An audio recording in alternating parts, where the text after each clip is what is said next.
It is now time for the national anthem here live at Pendleton High School, brought to you by Pendleton Historic Foundation. It will be performed tonight by the Pride of Pendleton, the 2024 Marching Band State Champions. So tune in for the national anthem.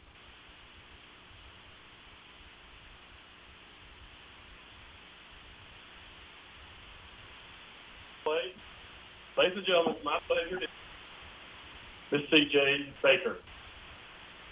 Let's pray. Dear Lord, I want to thank you for this beautiful day. Thank you for this community and all the support. God, I ask that you keep everyone safe tonight and help both teams show good sportsmanship. Thank you for being such a loving Father. In your heavenly name I pray. Amen. As the national anthem is played, we welcome all military veterans to salute. All others should place their right hand over their heart.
Beautiful rendition of our national anthem, once again brought to you by Pendleton Historic Foundation. That was the Pride of Pendleton Marching Band, the 2024 3A state champion. So congratulations to them once again.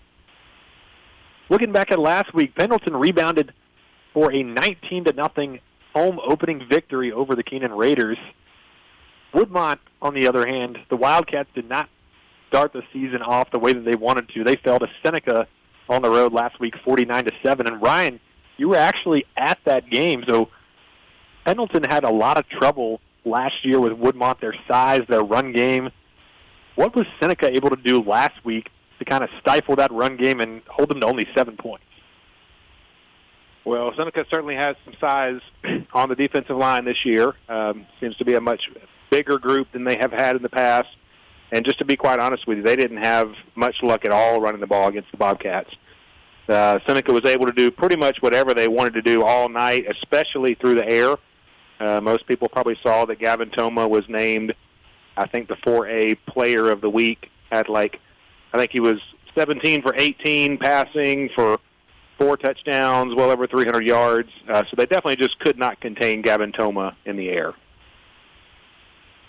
Well, last year, looking back at the matchup between these two teams in 2024, Woodmont did go 3-8 overall and 2-5 in Region 1 5A play, losing in the first round last year at Catawba Ridge.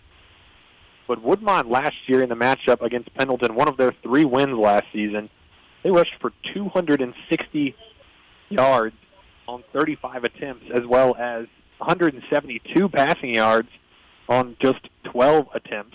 They were really able to just dictate the flow of that game last year. Pendleton, on the other hand, 252 passing yards and only 115 rushing yards. Of note, though, all 260 of those rushing yards from last season were by players who have now graduated. So you've got 3 completely new guys in the backfield as well as a new starting quarterback. So with that in mind, number one, how do you prepare for this game if you're the Bulldogs, knowing what they did to you last year? And number two, how do you scheme for this brand-new personnel that the Wildcats bring into Cunningham Stadium? Well, I would say, first of all, you don't overcomplicate anything. Football's still football.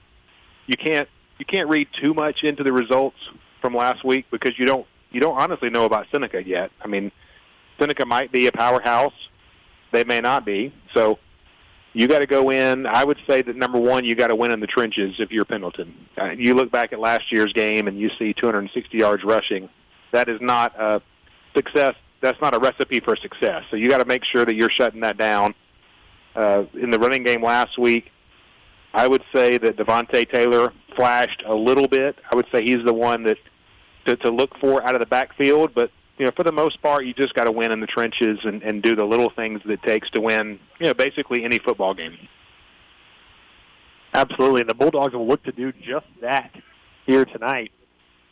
Last week, of note, starting quarterback Jackson Allman did go down with an injury, would not return to the ball game. He is out for tonight with that injury. But stepping in his place is a guy who was penciled in as a starter at linebacker to begin the season. That's Dax Allen. He came in last week and engineered 3 scoring drives en route to Pendleton's 19-0 victory. I talked to Coach Howell earlier this week about how they are going to adjust to not having Jackson Allman and just kind of having to adjust to the presence of Dax Allen as the signal caller. Not a guy who's thrown, not a guy who's had many pass attempts throughout his career. In fact, last week were his only career passing attempts. So I was talking to Coach Howell about how they're going to adjust, and he told me, look, we were always going to be a run-first team this year, and we're obviously going to have to find things that Dax Allen is good at throwing. We know coming into the first 2 weeks, Jackson Allman, one of the things he brings to the table is a big arm that can really stretch the field. Not so sure the Bulldogs have that anymore in Dax Allen. It'll certainly be interesting to see how they adjust. Yeah, certainly a coaching challenge when you work on something or a group of somethings throughout the preseason, thinking that you're preparing one quarterback and then even before the first game is over, you're now preparing a different quarterback. That's certainly a challenge, but Grayson has been doing this for quite a while, and I've got a lot of confidence in him that he's going to figure out the positives that Dax Allen brings to the table, and who knows, maybe even some positives that you would not have seen out of Jackson. And so it'd be interesting to see what Dax does tonight. Take a quick break and hear from some of our sponsors. On the other side, we'll have captains, the uniform report, keys to the game, and kickoff of this Week 2 matchup between the 1-1 Pendleton Bulldogs hosting the 0-1 Woodmont Wildcats. Attention, ghost hunters. Imagine it's dark and you're being led by candlelight through a 200-year-old haunted plantation home. Sound scary? Sound fun? Don't miss your chance to be part of this once-a-year only event. Visit www.pendletonhistoricfoundation.org and purchase tickets to the wildly popular Pendleton Ghost Tours. Limited tickets will be sold, not for the faint of heart, and no one under 17 will be admitted. Call John at 864-646-7249 or visit www.pendletonhistoricfoundation.org today. Pendleton Historic Foundation, preserving and interpreting Pendleton's history. Go Bulldogs. Is your vehicle in need of a wash right now? Visit any Tiger Express Wash location in Clemson, Easley, Pendleton, or Seneca. You can be through the tunnel with a clean, dry car in about 3.5 minutes. Plus, with the Anywhere Unlimited Fast Pass, keep that shine with a wash as often as you like at any of our upstate locations. Customers enjoy an eco-friendly, fun jungle theme and free vacuum use. Tiger Express Wash. More locations, same quality care. Why not beat the heat with a cool, sweet treat? Book Kitten Chili, your hometown traditional ice cream truck, for your next event. You can find and like us on Facebook and call 864-844-4384 to book us for your next event. That's 864-844-4384 for Gettin' Chili Ice Cream Truck.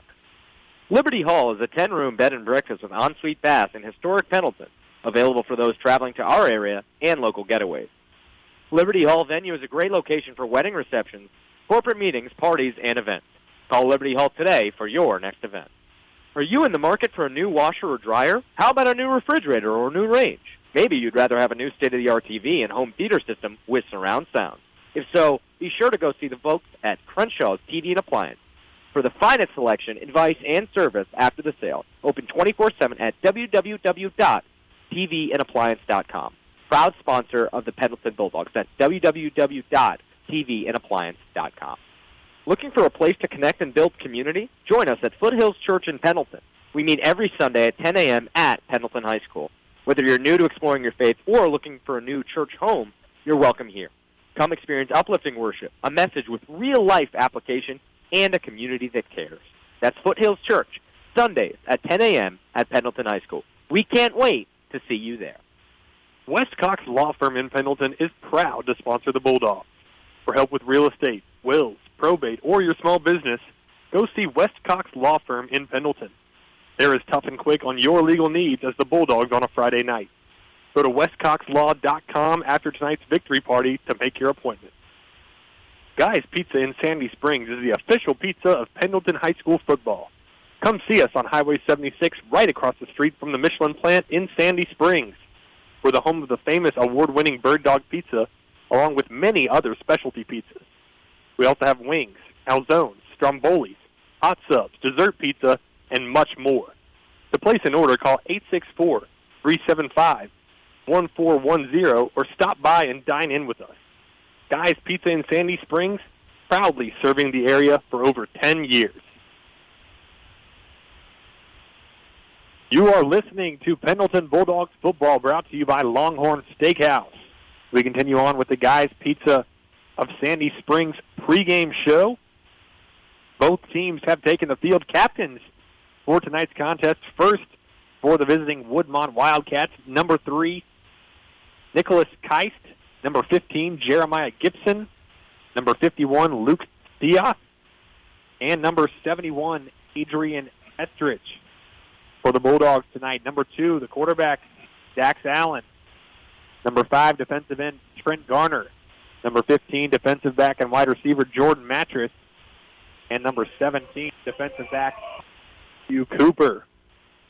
Both teams have taken the field, and now it is time for our uniform report, sponsored by Black Tie of Anderson. Ryan, take it away.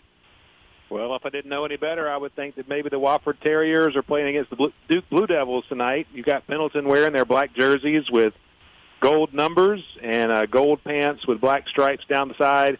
Their traditional gold helmets. For the Woodmont Wildcats, they're wearing royal blue pants with a white pinstripe down the side, white jerseys with blue numbers, and then also white helmets tonight. Thank you, Ryan. And now for your keys to the game. Well, having watched a little bit last week against these Woodmont Wildcats, I would say, like I said earlier, number 1 is win in the trenches. You got to control the ground game. I didn't see too much out of the Wildcats last week that would make it look like that's going to be a major strength of theirs this week. But I would say win in the trenches. Number 2, build on the positives from last week's defensive performance, especially, as I mentioned earlier, containing Devontae Taylor. And then number 3, stay away from the big negatives on offense. I didn't see this Woodmont team as being able to put together long drives the whole night, so avoid those big turnovers. We are ready for kickoff here at Cunningham Stadium. Pendleton won the toss and elected to defer their choice to the second half, so Woodmont will be receiving the opening kickoff, and Brody Sprayberry kicks it away. It's a short kick. It's going to be caught at the 15-yard line by number 24, Amari Harris. He's going to reverse upfield and then slip. 2 flags are going to come in, and he is down at the 29-yard line. Old Turf Monster got him right there. I'm not sure what the penalty is going to be, but he was still in wide open field when he tripped over the grass there, so let's wait and see what the penalties are. Officials conferencing near the left hash on the far sideline around the 30-yard line. Pendleton defense looking to add to its shutout performance against the Keenan Raiders last week. Did an amazing job shutting down that run game. They'll look to do the same tonight against a team who rushed for 260 yards against them last year in a blowout win. Ball is holding against Woodmont, so that'll back them up 10 yards. They will spot the football at the 21-yard line. So with that, we are ready to go. Pendleton, 4 down linemen. Looks like a 4-2-5 defense for Pendleton. Woodmont in the shotgun with a running back to the left of quarterback Ethan Quillen. Quillen takes a snap. He'll hand it off up the middle. That was Devontae Taylor. Devontae Taylor gained about 3 yards on the play, straight up the middle, bringing up 2nd and 7. Devontae did a good job last week of finding some holes, getting into the second level, so it's good to see that that didn't happen there on that play. 2nd and 7. Going from our left to right are the Woodmont Wildcats on their opening drive. 2 receivers to the right, 1 to the left. Devontae Taylor still joining Quillen in the backfield.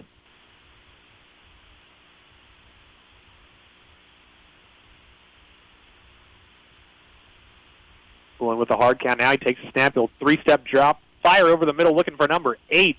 Ball's incomplete. That was Jacoby Robinson on the target over the middle at the 37-yard line, but sailed that one a little too high. Bring up the first big 3rd down test for this Pendleton defense. Yeah, let's see if they can still put a little bit more pressure on the quarterback here. Did a good job there of containing those receivers and not giving him an open receiver to throw to. So 3rd down and 8 from the 23-yard line for Woodmont. 2 receivers to the left, 1 to the right. Quillen takes a snap. He'll hand it off on an outside zone. Look to Devontae Taylor. Devontae Taylor's got some room, and he is across the 40 for a first down up to the 46-yard line of Woodmont. Woodmont finding some early success in the run game as they did much of last year's contest. Yeah, I think that's an early sign of confidence for the Woodmont Wildcats there on a 3rd and long early in the game, and thinking that a run play is their best bet of converting, in which they did. So definitely got to win that war in the trenches. Last year, they rushed for 260 yards on 35 carries. Now, thanks to Devontae Taylor, a fresh set of chains. This time, taking the snap and firing quickly on a screen pass is the quarterback, Quillen. Found his receiver on the boundary. Looks like number 15, Jeremiah Gibson. Yeah, nothing fancy to that play, just kind of an extension of the run game. Get the ball out quick and see if your wide receiver can pick up a few yards. And, a 5-yard pickup on first down is always a good thing. So got to get back in there for the Pendleton defense. The Woodmont now across midfield into Pendleton territory. 2nd down and 4 yards to go from the left hash. Quillen looking to get some movement from the Pendleton defense, but it looks like the right tackle actually moved and is going to be called for a false start. There is a flag on the field. Yeah, given that pre-snap penalty, you got to expect that as a false start of some sort. Officials are discussing that, trying to figure out what they're going to call. Just looking at these 2 fronts, the offensive line for Woodmont and the defensive line for Pendleton, it's clear Woodmont does have the size advantage up front yet again this season, as they did last year. Pendleton's defensive line looks pretty small up against these Woodmont boys. 2nd down and 9 now, back in their own territory from the 47-yard line for Woodmont. Quillen takes the snap. He's looking to throw. He fires over the middle, wide open, but over the head of Nicholas Keist, and that one would have gone for a touchdown. Yeah, that was a fortunate overthrow for the Bulldogs there. Number 3, Nicholas Keist, had found the seam up the middle and really didn't have a defender within 5 or 10 yards of him. Fortunately for the Bulldogs, the throw sailed over his head, so they lived to see another down. That'll bring up 3rd down and 9 from the same spot. 47-yard line of Woodmont. Playing from the left hash, going left to right. 3 receivers split out to the right, and now the running back in the formation is Amari Harris.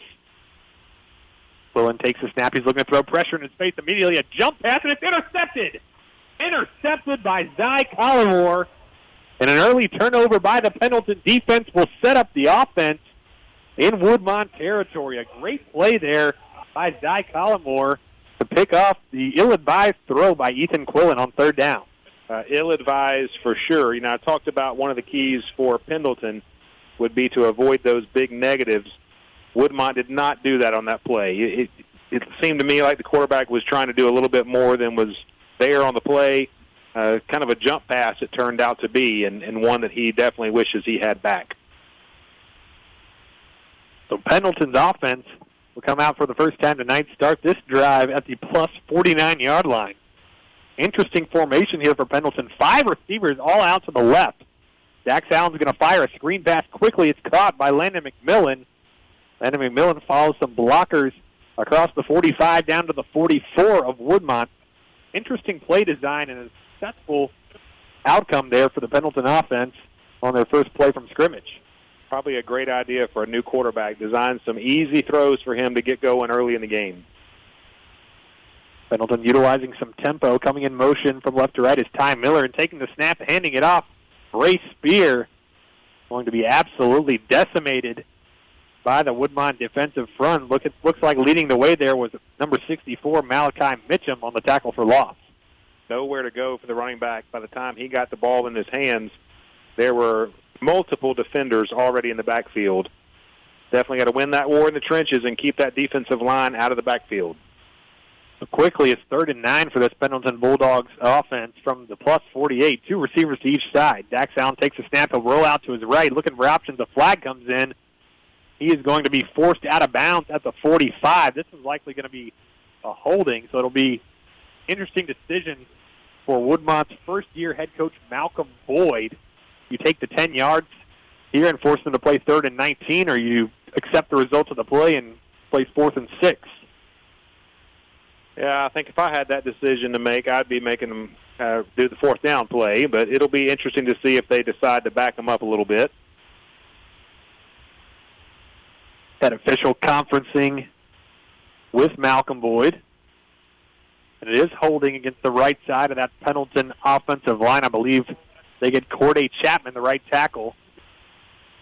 One of the positives from that play, you definitely saw some of the athleticism from Dax Allen. He was able to kind of juke one defender and run through another one before the safety pushed him out of bounds, but all that for naught because of the penalty. That brings up 3rd and 19 for the Bulldogs from their own 42. 3 receivers to the left, 1 to the right. Dax Allen takes a snap, clean pocket. He fires over the middle, just a bit too high for number 4. That is Sam Jennings, streaking wide open over the middle. Similar play to what Woodmont had on their opening possession. Not as much green grass in front of Jennings there, but certainly a missed opportunity for the converted quarterback, Dax Allen. Brings up 4th and 19. Yeah, I would say the biggest difference between those two plays is the number of the amount of green space between him and the nearest defender. Dax would have had to drop it in there pretty good to hit that open receiver. Now the intended receiver, Sam Jennings, punts it away. Punt is caught at the 30 by number 24, Amari Harris, and he'll be wrestled down shortly thereafter at the 32. So Woodmont's second drive will begin at their own 32-yard line on the left hash. Great coverage there. It looked like that was Jordan Mattress that made the tackle. Nice punt return coverage. Make sure you don't give up a big play.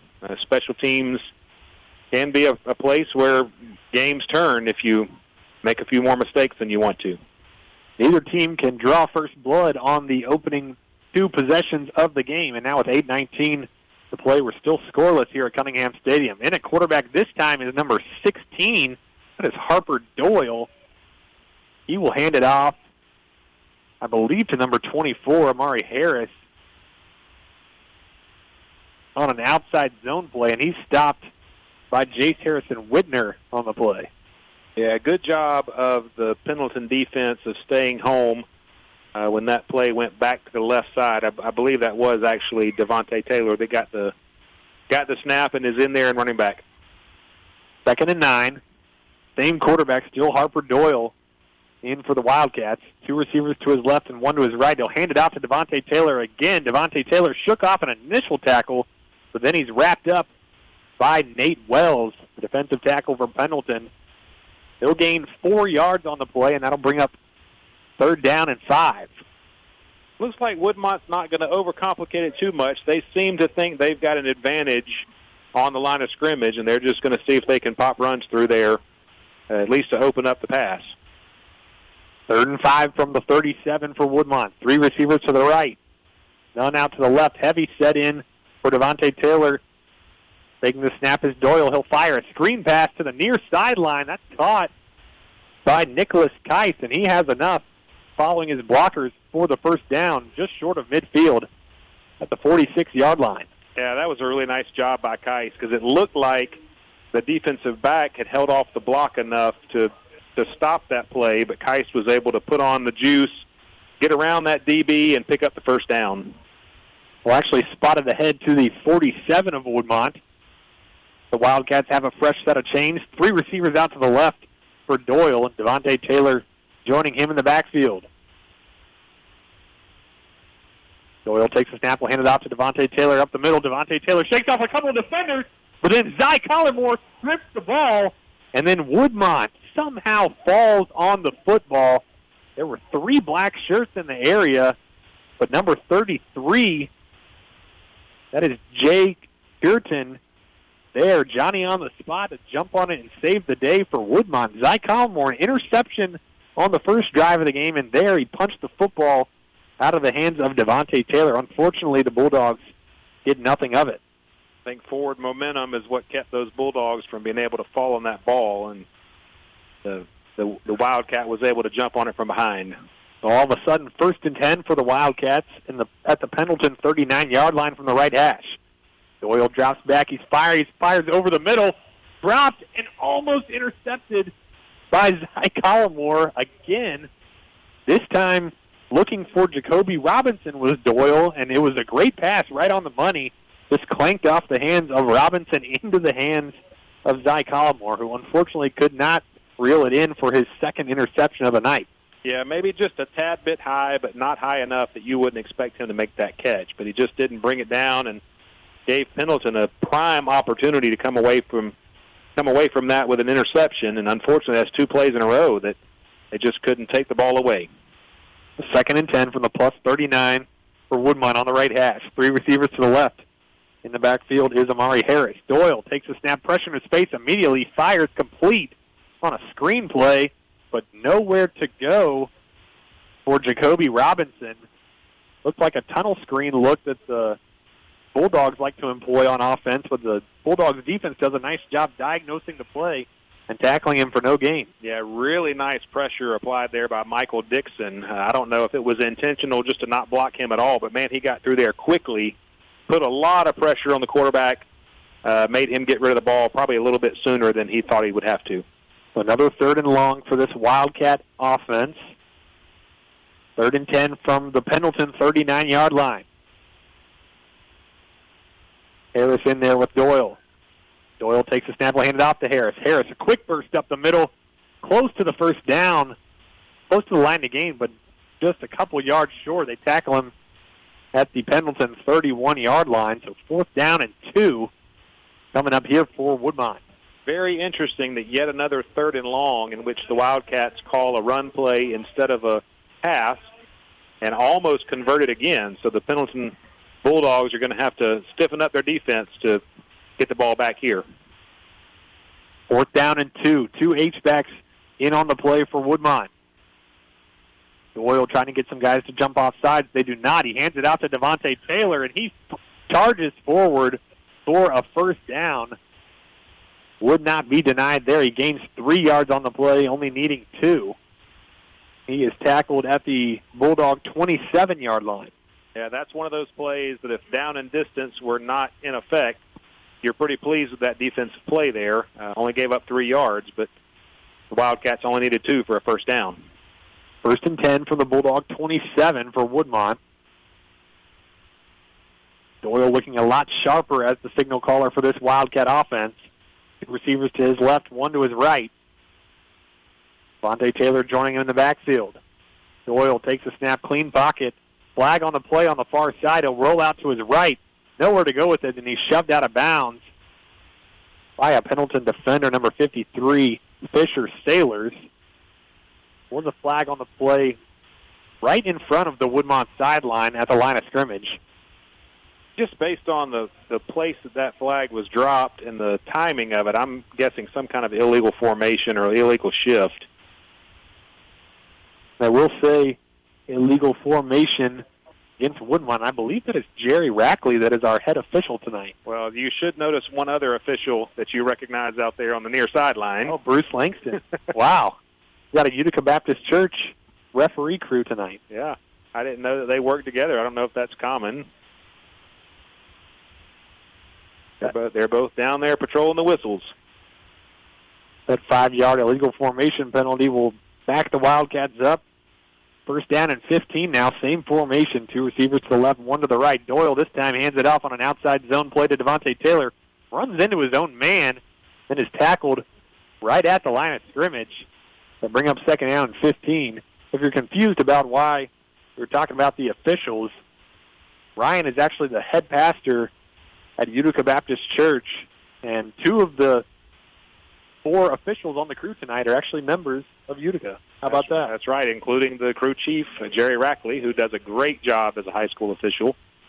And then Bruce Langston also is calling this right sideline.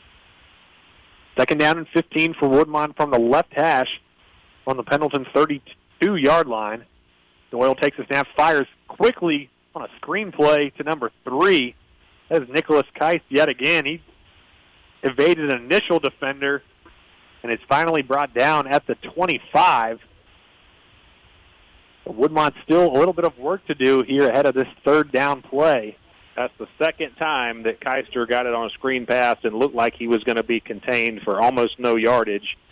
But both times he was able to kind of scoot by that initial defender and pick up a handful of yards. So got to watch that developing throughout the night for sure. 3:33 to play. No score here in the first quarter. Woodmont driving, knocking on the door of the Pendleton red zone. Third down and 8 from the 25. Doyle takes a snap, fakes the handoff. He'll keep it himself. Has some daylight across the 15 and almost down to the 10. They'll mark him at the 11-yard line. First time we've seen Doyle keep it on kind of that zone read look, and he had all kinds of room to run, and he did just that. Yeah, really nice play call there by the Wildcats. They've been feeding that inside run all night long, and so you expect that's going to happen again. I'll have to say that Harper Doyle totally faked me out. I was following the running back into the line of scrimmage, not knowing that Doyle still had it around the end. That brings up first and 10 from the 11. They still can get a first down at the 1-yard line, but they are in the Pendleton red zone for sure. Doyle takes a snap, will hand it off to the left to Devontae Taylor, and the turf monster gets him again, looking to cut back upfield after initially looking to bounce it outside, and he falls down at the 10-yard line, so the Bulldogs will definitely take that. Yeah, there were some Pendleton defenders there, but they weren't in a position to tackle him nearly as early as the turf did.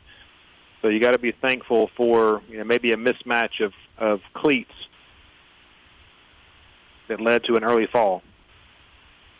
Brings up second down, 9 yards to go from the 10-yard line of Pendleton for Woodmont. Doyle takes a snap, will hand it off to Taylor again, stays on his feet this time for a little bit longer, pushes ahead for about 3 yards, and they'll mark him at the 6-yard line. It'll be third down and 5 from the 6. Another third down opportunity for this Pendleton defense. And we mentioned that Seneca game last week in which the Woodmont Wildcats had a hard time running the ball. Significant size difference between Seneca's defensive line and Pendleton's defensive line. So Pendleton's going to have to definitely bring their A game in order to contain this running game. Third down and 5 from the 6 for Woodmont, knocking on the door of the end zone, trying to draw first blood. 3 receivers to the right. Doyle takes the snap, hands it off to Devontae Taylor, and he plows forward for the touchdown. Woodmont, with 1:33 remaining in the first quarter, goes up 6-0 here in Cunningham Stadium.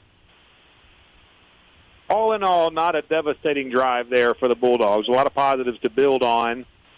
Definitely saw some things that they need to continue to work on a little bit, but it's not like Woodmont just drove right down the field without much effort.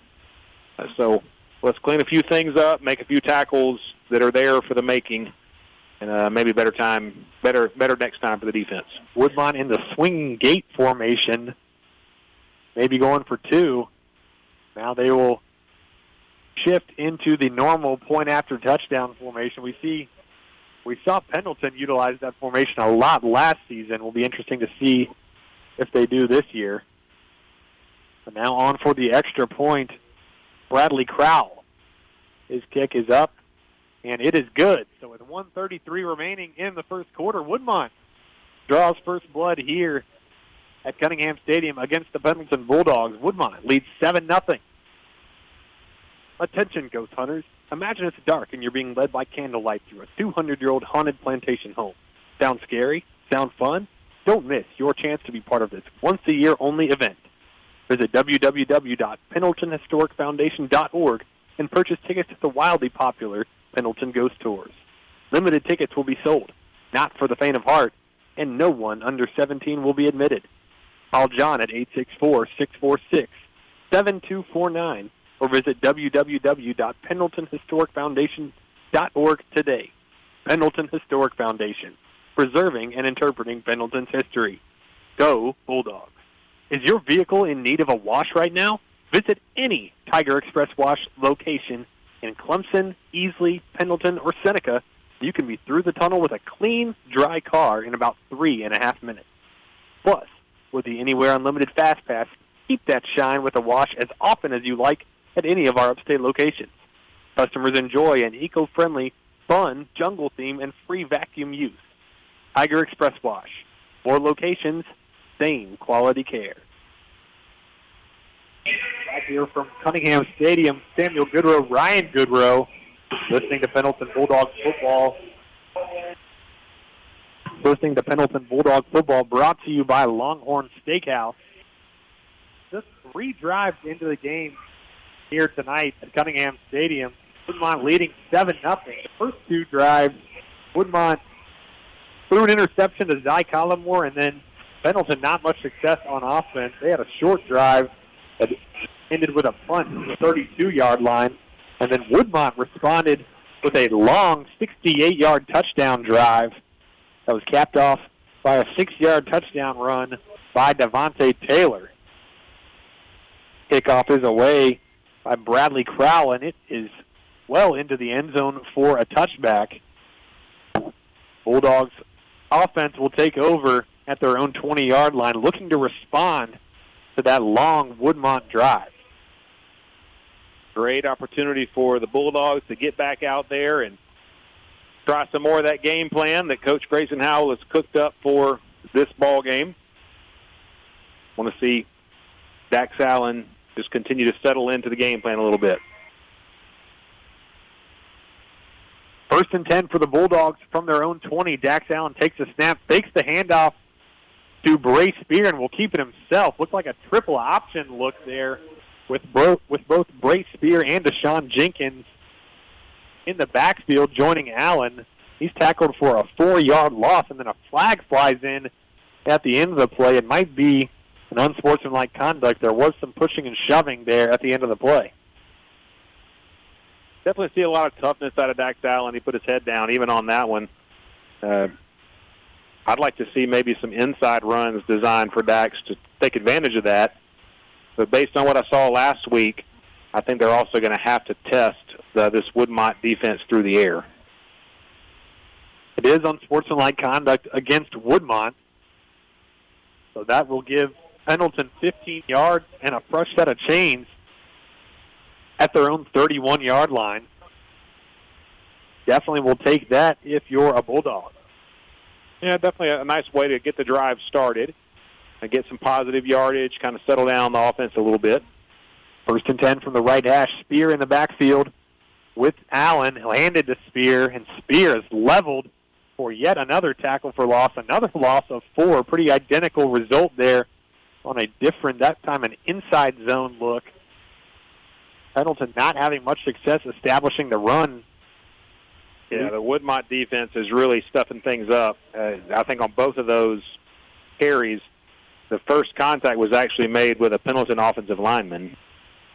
2nd and 13 from the 28-yard line for Pendleton now as we are under a minute to play in the first quarter. 40 seconds and counting. Probably going to be the last play of this opening quarter. And this time it's an outside zone handoff to Spear, showing off the wheels. Makes a couple defenders miss. He has a first down and more. Spear across the 50, finally brought down at the Woodmont 49-yard line. Ryan, it looked like a new version of Bray Spear than we saw on those first 2 runs. Got the ball and immediately showed off that burst off the left side of the offensive line and really just outran the defense to that spot. Yeah, some shifty running there, some good blocking by the left side of the line, but then a lot of nice cuts there to add on yardage at the end. Pendleton going fast. They'll go under center. Dax Allen's going to roll out, and he fires, intercepted by number 7, Jason Garrett. That ball was well underthrown by Dax Allen on the rollout. Looked like kind of a bootleg play. He faked the handoff to Spear, rolled out and was looking for Sam Jennings, underthrew it, and jumping the route to perfection was the linebacker, junior Jason Garrett. And that is a huge turnover and swing of momentum with 2.3 seconds remaining here in the first quarter. Yeah, that's a throw that requires a good bit of arm strength there. He's rolling right, but he's pretty deep in the pocket. The receiver was open, but like you said, he was going to have to get it by a defender and just couldn't get it by him. So Woodmont all of a sudden takes over in Pendleton territory at the 48-yard line on what will be the last play of the first quarter. Harper Doyle back in there at quarterback with Devontae Taylor. They'll hand it off to Taylor. Taylor straight up the middle. This time a little bit better job on first down by Pendleton. Defending against the run, Trent Garner there on the stop, but Devontae Taylor a sneak 5 yards on the play, and that brings us to the end of the first quarter where Woodmont leads the Pendleton Bulldogs 7-0. You are listening to Pendleton Bulldog Football, brought to you by Longhorn Steakhouse, right here on 105.1 WABB Spirit Radio. Liberty Hall is a 10-room bed and breakfast with ensuite bath in historic Pendleton, available for those traveling to our area and local getaways. Liberty Hall venue is a great location for wedding receptions, corporate meetings, parties, and events. Call Liberty Hall today for your next event. Are you in the market for a new washer or dryer? How about a new refrigerator or a new range? Maybe you'd rather have a new state-of-the-art TV and home theater system with surround sound. If so, be sure to go see the folks at Crenshaws TV and Appliance. For the finest selection, advice, and service after the sale, open 24/7 at www.tvandappliance.com. Proud sponsor of the Pendleton Bulldogs. That's www.tvandappliance.com. Looking for a place to connect and build community? Join us at Foothills Church in Pendleton. We meet every Sunday at 10 a.m. at Pendleton High School. Whether you're new to exploring your faith or looking for a new church home, you're welcome here. Come experience uplifting worship, a message with real-life application, and a community that cares. That's Foothills Church, Sundays at 10 a.m. at Pendleton High School. We can't wait to see you there. Samuel Goodrow, Ryan Goodrow back with you here from Cunningham Stadium. Through a quarter of play, Woodmont leads 7-0 over our Pendleton Bulldogs. Broadcast is brought to you by Longhorn Steakhouse.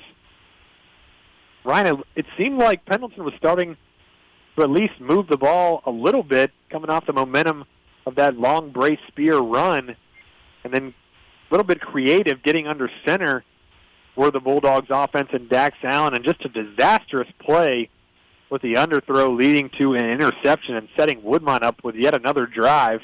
This Pendleton defense has been on the field for a large portion of this first quarter. Yeah, I thought it was a very advantageous time for the end of the first quarter because the defense definitely needed a breather after a long drive and then a quick turnover by the offense. I think Pendleton is going to have to try something in the passing game, but it was unfortunate that that long run was followed by an interception. We will begin the second quarter of action. Woodmont having it 2nd down and 5 from the Pendleton 43. Quarterback Doyle takes the snap. Fumble on the exchange. Looks like a Bulldog has fallen on it. A lot of black shirts pointing in Pendleton's direction, and now so are the officials. Another takeaway, this time going the Bulldogs' way, as a botched exchange between the quarterback Doyle and Devontae Taylor leads to the Wildcats' second turnover of the game. Huge break for the Pendleton Bulldogs. It looked like that was just a bad exchange there. I didn't see any contact that led to that. But unlike the first fumble that happened on, I think, their second drive, this time the Bulldogs were able to fall on the football. Huge shot in the arm, and let's see if the offense can do something with it. So the momentum comes right back to the Bulldogs sideline, and in light of that, Woodmont is going to spend their first time out of the half. We'll take a short one with them on the other side. More Pendleton Bulldog football with the Bulldogs trailing at home 7-0 here with 11:54 remaining in the second quarter. West Cox Law Firm in Pendleton is proud to sponsor the Bulldogs. For help with real estate, wills, probate, or your small business, go see West Cox Law Firm in Pendleton. They're as tough and quick on your legal needs as the Bulldogs on a Friday night. Go to westcoxlaw.com after tonight's victory party to make your appointment.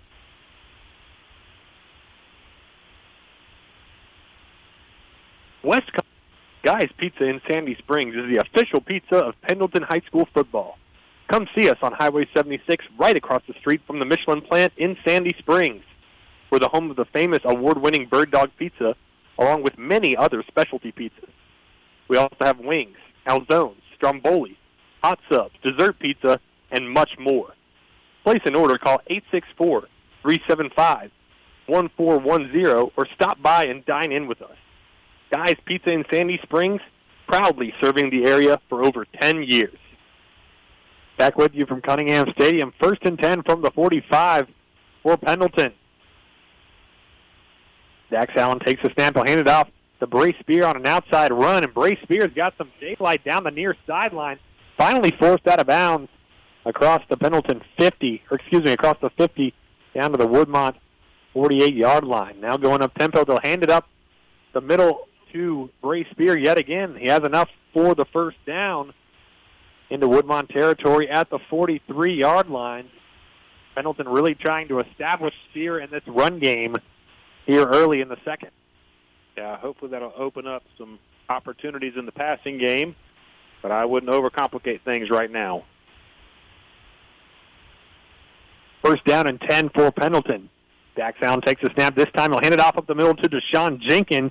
Jenkins, a nice gain on his first carry of the night. He'll make it up to the 36-yard line of Woodmont. Spear and Jenkins kind of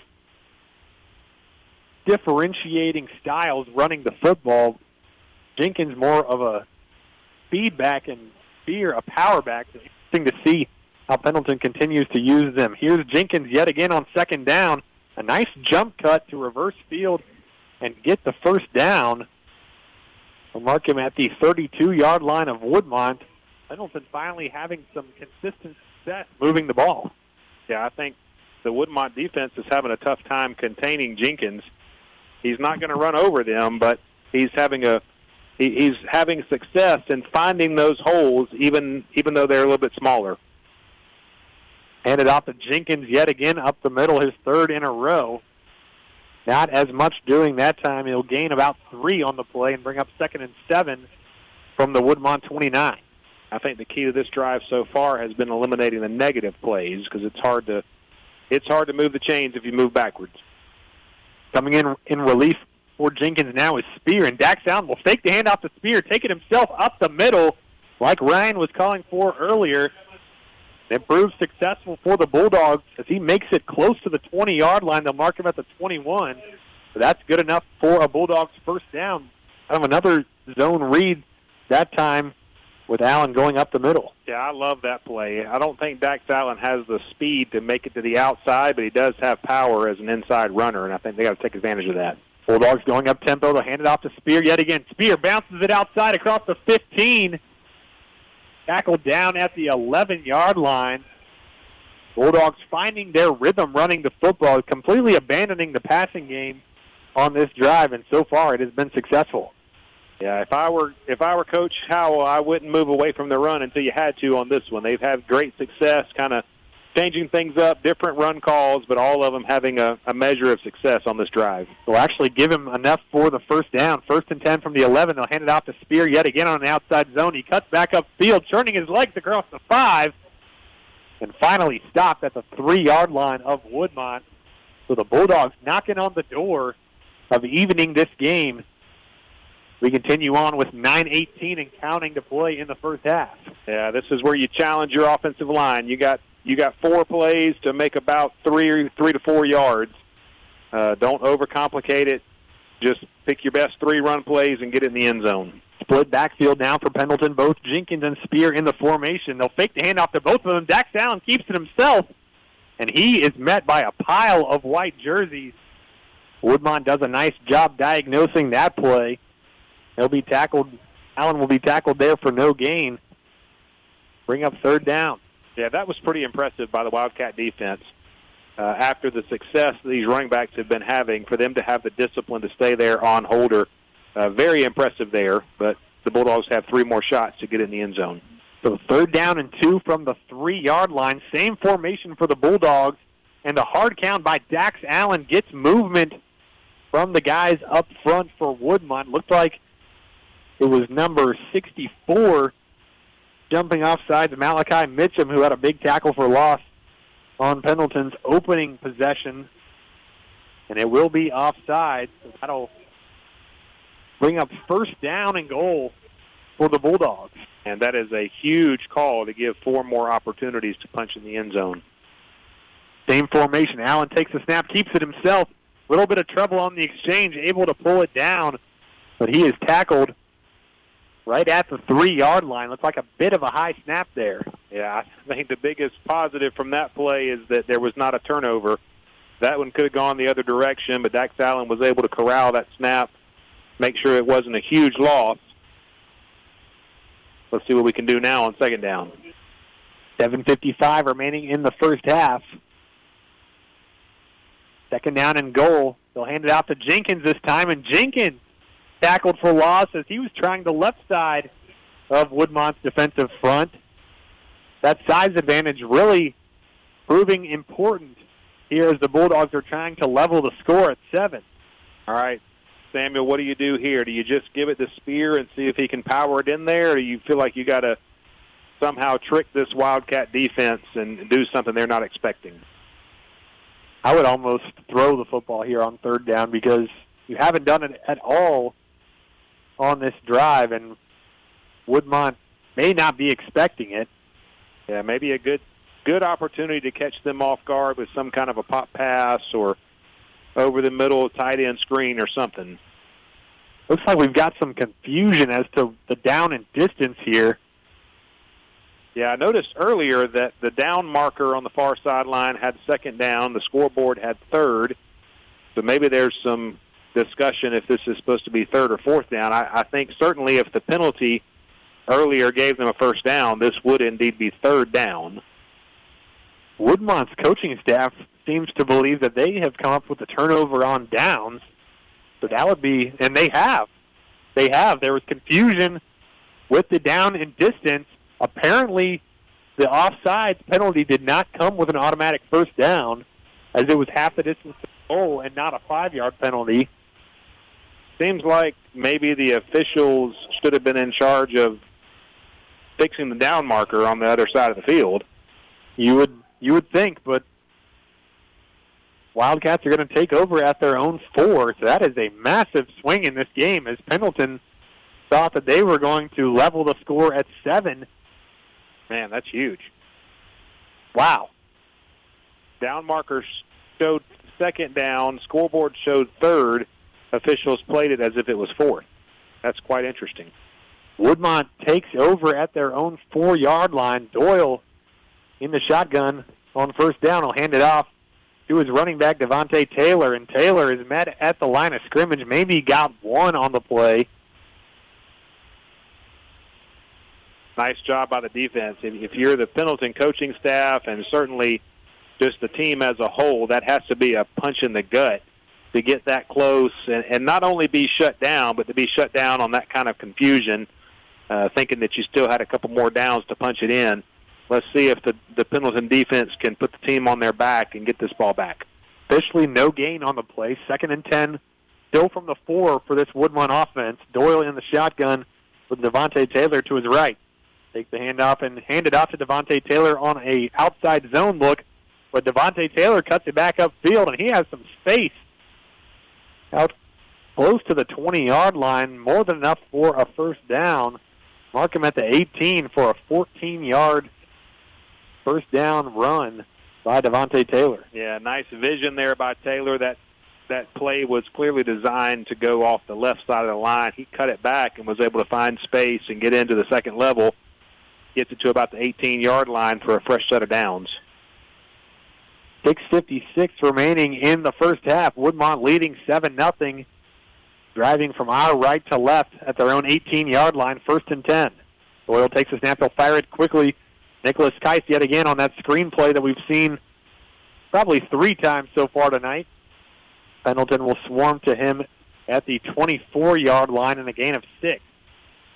Tackle there by Bradley Runyon. We're talking about the Utica night at the ball field. I believe Bradley Runyon is probably the grandson of one of my church members as well. Nice job on the screen pass there, although Keiss was able to pick up a few extra yards. 2nd down and 4 from the 24 for Woodmont. Doyle takes a snap, had a little trouble with it, but then hands it off to number 24. That is Amari Harris off the right side. Has some running room and is across the 30 for a 1st down. Calhoun Mize is mad at himself. He had an opportunity in the backfield. Couldn't quite get his hands on the running back. It wasn't a disastrous play, but he wanted to have that one back and put him down in the backfield. Woodmont continuing to dominate the time of possession here in this game.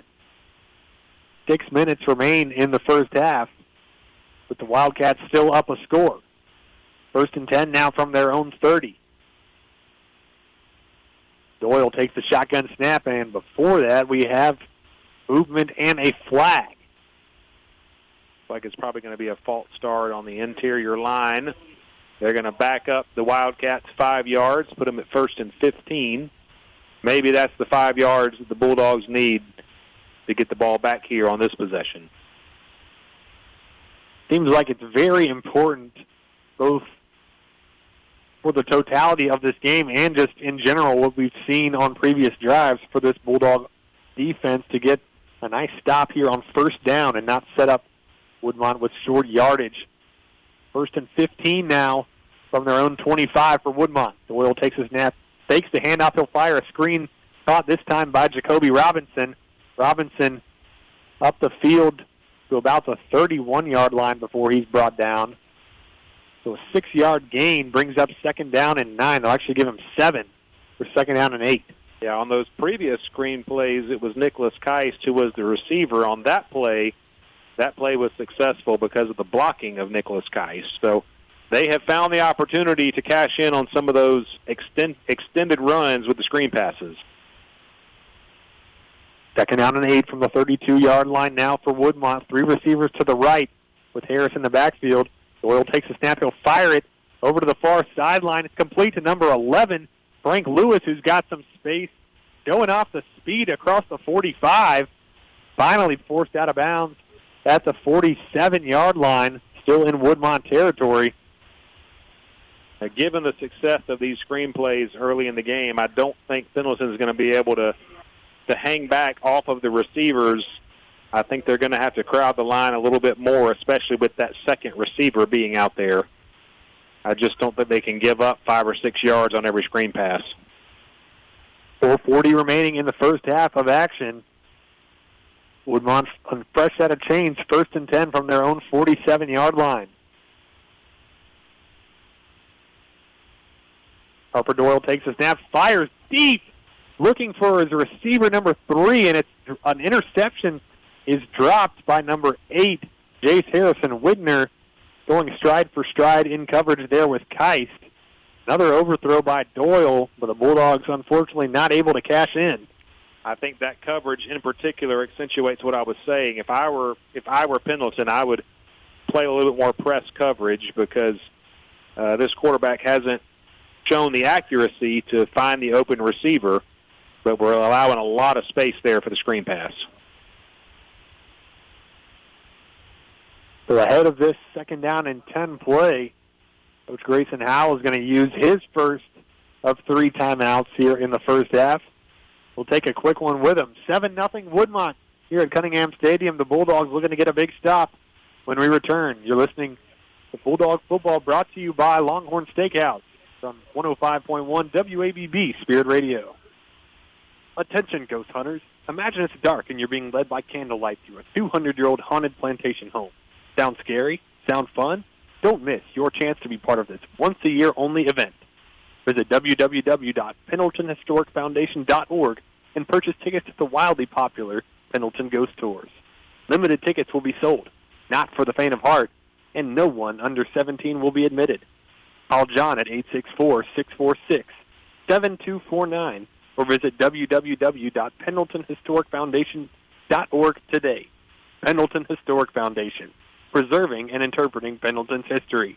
Go Bulldogs. Is your vehicle in need of a wash right now? Visit any Tiger Express Wash location in Clemson, Easley, Pendleton, or Seneca, and you can be through the tunnel with a clean, dry car in about 3.5 minutes. Plus, with the Anywhere Unlimited Fast Pass, keep that shine with a wash as often as you like at any of our upstate locations. Customers enjoy an eco-friendly, fun, jungle theme, and free vacuum use. Tiger Express Wash. More locations, same quality care. Samuel Goodrow, Ryan Goodrow here with you from Cunningham Stadium. Pendleton trailing the Woodmont Wildcats 7-0. Last week, Woodmont opened the season with a 49-7 loss at the hands of the Seneca Bobcats. Pendleton, on the other hand, got their first win of the season against Keenan, 19-0. So two programs probably coming in different moods to the field tonight. Woodmont so far dominating both the time of possession and really the game so far. Oh, yeah, I would say these 4 minutes and 35 seconds left to play in the first half are going to be huge to see how this game ends up. Second down and 10 for Woodmont from their own 47-yard line, and getting loose yet again is Devontae Taylor. A lot of black jerseys around him initially, but not able to bring him down until he is into Pendleton territory at the 46-yard line, bringing up 3rd down and 3. You know, those plays aren't terrible. You got to make sure that you keep them in front of you. You just can't afford the big play, but those 6-7 yard gashes, they're pretty difficult. Brings up 3rd and 3 from the Pendleton 46. From the right hash, Doyle in the shotgun. He'll take the snap, hand it off to Harris. Harris showing off the speed, but he is met short of the line to gain, I believe, by number 20. That is Bradley Runyon making the stop, bringing up a crucial 4th and 1 from the Pendleton 44. It looks to me like maybe Pendleton has made one adjustment. I think they might be using one less down lineman and one more linebacker, maybe thinking that they're not going to be able to win the battle on the line of scrimmage, so bring in another linebacker to come back in the second level. And Garner trying to pump up the crowd ahead of this 4th down and 1, a crucial juncture in the ballgame. 3:18 remaining in the first half. Woodmont needing just 1 yard for a fresh set of chains. Doyle takes a snap, hands it off to Taylor. Taylor shakes off an initial tackler. Then he's met again, still on his feet, still fighting forward. He is going to be stopped short. What a great effort by the Pendleton defense. Not any one player. It'll be interesting to see which official wins the battle on where to place this ball, but they have indeed given the ball back to the Pendleton Bulldogs. Nice stop by the Bulldogs there. Team defense not allowing Devontae Taylor to get away. Devontae Taylor a little bit shaken up on the play. Trainers come out to attend to him, but then he pops right up with his helmet in his hand and will jog over to that Woodmont sideline. Another Wildcat is down at around the 43. While they tend to him, I'd like to tell you about one of our new sponsors, Empire Homes. Looking for your dream home? Empire Homes, family owned for over 30 years, invites you to Sunrise in Pendleton, just minutes from Clemson. Choose from 1- and 2-story homes starting in the low 400s with 2 to 5 bedrooms and up to 3,400 square feet. Personalize every detail in our 3,900 square foot design studio and enjoy the planned pool and walking trail amenities. Right now, save up to $25,000 on completed homes or up to $20,000 when you build. Visit EmpireHomes.com because your house should feel like home. That was number 22, John Isaac Crowder, that was helped off the field. Not able to put a lot of weight on his left leg there, so we hope he's okay. Pendleton takes over 1st down and 10 from their own 44-yard line. Allen hands off to Spear. Spear looking to work that left side. He has enough for the 1st down across the 45-yard line into Woodmont territory all the way down to the 42. I would say that Bray Spear has definitely been the key to the offensive attack tonight, and I would just feed him until it doesn't work. I concur with that one. First down and 10. They'll hand it off to Spear yet again. This time a better job containing him. The ball might have come out at the end there, but they will say he was down by contact at the 36-yard line, I believe. Actually, they'll say the 38 with the far side. Well, we'll split the difference. 37. that was definitely an interesting. Did you see what I was looking at there? An interesting spotting of the ball there for sure. We had two line judges, including our Bruce Langston, kind of fighting over the spot. Now Dax Allen will take the snap, and he loses it, gets it back. Now we'll be forced to go down about 3 yards behind the line of scrimmage. Could have been a disastrous play. But it'll bring up a 3rd and 8. Big play here. You got to think you don't have to get all 8 of the yards here, but you want to get at least 5 or 6 to give yourself a good shot of converting on 4th. So 3rd and 8 from the Woodmont 40 for Pendleton, who is still being shut out in this game with under 2 minutes to play in the first half. Allen takes a shotgun snap. He'll fire it to Sam Jennings. Double pass here. He's got a wide open Landon McMillan is into the end zone for a Bulldogs touchdown. Grayson Howell goes deep into the bag of tricks and is looking to level this game at 7 pending the extra point. Unbelievable timing there for the trick play. Pendleton hasn't tried anything like that. They've just been feeding the ground game over and over and over again. Totally caught the Woodmont Wildcats by surprise on that double pass there. And a very nice pass there by the wide receiver. Sam Jennings may be auditioning to be the emergency quarterback to the emergency quarterback in Dax Allen. Brody Sprayberry's extra point is good, so we are tied at 7 here with 1:43 remaining in the first half. And Ryan, as soon as I saw Allen take that snap and throw it backwards to Sam Jennings, I thought we might have been in store for a double pass, but you could not have asked for a better pass down the field or a more open wide receiver in Landon McMillan. They're streaking down around that right hash. Yeah, a lot of exactly what the Bulldogs needed. A lot of times when you see that kind of play and the receiver is that wide open, it leads to a drastic underthrowing of the ball. But that was a nice pass that kind of still hit him in stride, and Landon McMillan was able to just stroll into the end zone.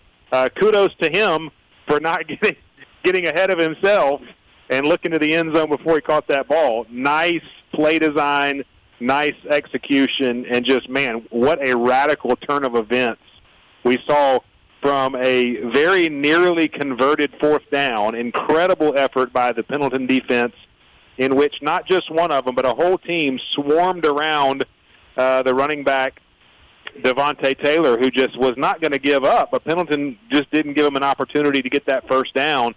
And then to be able just a few plays later to punch it in the end zone. Huge turnaround here. Huge turnaround and a very exciting and interesting first half here at Cunningham Stadium. We encourage you, if you're listening, to come out and enjoy a game here at Cunningham Stadium. Beautiful venue under the lights. We've got a good one brewing tonight between the Woodmont Wildcats and the Pendleton Bulldogs. Knotted up at 7. Brody Sprayberry's kickoff is away. It'll be fielded at the 6-yard line by Devontae Taylor. Devontae Taylor showing off the speed, and he might go.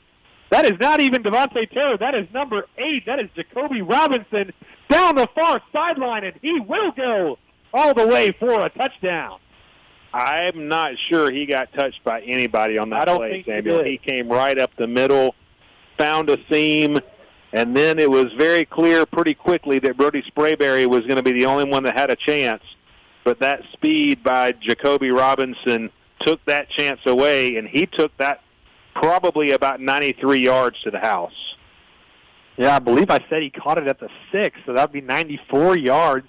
And just 11 seconds after Pendleton ties the game, seemingly captures all the momentum, Woodmont just takes it right back. At the swinging gate formation here ahead of the point after touchdown attempt. Now they will shift back into the regular extra point formation. Place kicker Bradley Crowell looking to give Woodmont a 7-point lead right back. Snap is good, the hold is good, and the kick is good. Just like that, Woodmont regains a 7-point lead. this game has had just about everything you can have in what has only been 21 combined points. Yeah. It looked like just a few minutes ago, it looked like Woodmont had the opportunity to go in and score their second touchdown and really take control of this game. Obviously, Pendleton has the big momentum swing of putting it in the end zone, and then Woodmont just steals it right back. I think this next 132 is going to be pretty important.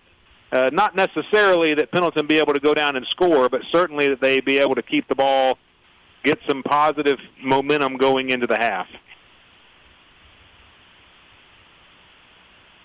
Now, with 132 remaining in the first half, all of a sudden Woodmont leads yet again 14-7. And with Pendleton not really posing a threat throwing the ball other than that 40-yard trick play touchdown, if you're Coach Howell, knowing you get the ball to start the second half, are you conservative in your play call here? Or are you going to try to make something shake and tie this game again? My mind goes back to that meme I see on Twitter sometimes where, like, hey, got any more of them trick plays? The Bulldogs would certainly take another trick play. Sam Jennings is going to field the kickoff return at the 1-yard line, and he will not go 96 yards. He'll only go about 21. So Pendleton will have it 1st and 10 on the right hash from their own 22-yard line with 1:25 to go and 2 timeouts in their pocket. Yeah, I'm not sure that I'm trying to do anything fancy here if I'm the Bulldogs. You know, if something pops, great. But I think this is probably a good opportunity to gain some positive momentum, take something into the halftime, and just see if something pops. But I wouldn't do anything risky here. 3 receivers out there, Mello Mattress, Sam Jennings, Landon McMillan, the tight end out to the left there, and Ty Miller. Bray Spear in the backfield with Dax Allen. They'll hand it off to Spear on an outside zone. Spear still on his feet across the 30, close to the 35. There is a flag down at the beginning of the play in the area of an illegal formation. Hopefully it is on the Wildcats and could be a false start. It looks like it will be against Pendleton. Yeah, I think they're going to back them up. Really unfortunate because another pretty successful run on first down there by Spear. They will call illegal formation. Well, we've seen it all night. Bray Spear has had more success than just about anything else. I think that's something to build on for the second half. The Wildcats have not found a way to contain him in the backfield. Most of his running, even though he's a power runner, most of his running he's been able to get beyond the edge and then use his power on the outside. Just like that, the Bulldogs offense behind the sticks. 1st and 15 now from their own 17 with 1:06 to play. 2 receivers to the right, 1 to the left. Dax Allen's going to hand it off to Spear, and Spear tackled pretty much immediately, but he falls forward for about 4 yards to the 21. Clock still moving. No sign of Pendleton and Grayson Howell, the head coach, looking to be aggressive here. I think they're content to go to the locker room down 7. I was actually looking at just the opposite. I was looking to see if Woodmont was going to use their timeouts. It doesn't look like they're going to be overly aggressive on the defensive side. Allen takes a snap. Will hand it off to Spear. Spear with some running room off the left edge, but he is run down from behind at the 31-yard line. 23 seconds remaining. The clock's still moving. Under 20 now. Neither team calling a timeout ahead of 3rd and 2. Looks like both teams are just going to be content to take this one into halftime with the Bulldogs down 14-7 to the Woodmont Wildcats. And that will be exactly the case. So we have reached halftime. Woodmont coming on the road to Cunningham Stadium. They lead 14-7. Kind of a crazy way to get there. Woodmont threw an interception on the first drive of the game. That was when Ethan Quillen, number 5, was in at quarterback. That is the last we have seen of Quillen, as Collymore picked off Quillen at the 49-yard line to start the game. Then Pendleton forced a punt, and then a long drive by Woodmont capped off by a Devontae Taylor 6-yard rushing touchdown. That came with 8:33 remaining in the first quarter of action, with 1:33 remaining in the first quarter of action to give Woodmont a 7-0 lead. And then Dax Allen threw an interception to give Woodmont the ball right back. Then Woodmont, to begin the second quarter, fumbled it. Pendleton got it back. A couple punts later, Pendleton finally able to get a big stop and a turnover on downs on a 4th and 1, which set up a touchdown drive capped off for Pendleton by a 40-yard trick play from Sam Jennings to Landon McMillan. And then just one play later, with 1:32 remaining in the first half, Jacoby Robinson, a 94-yard touchdown return on the kickoff to give Woodmont a 14-7 lead. So we transition into the Rogers Petroleum Incorporated halftime show.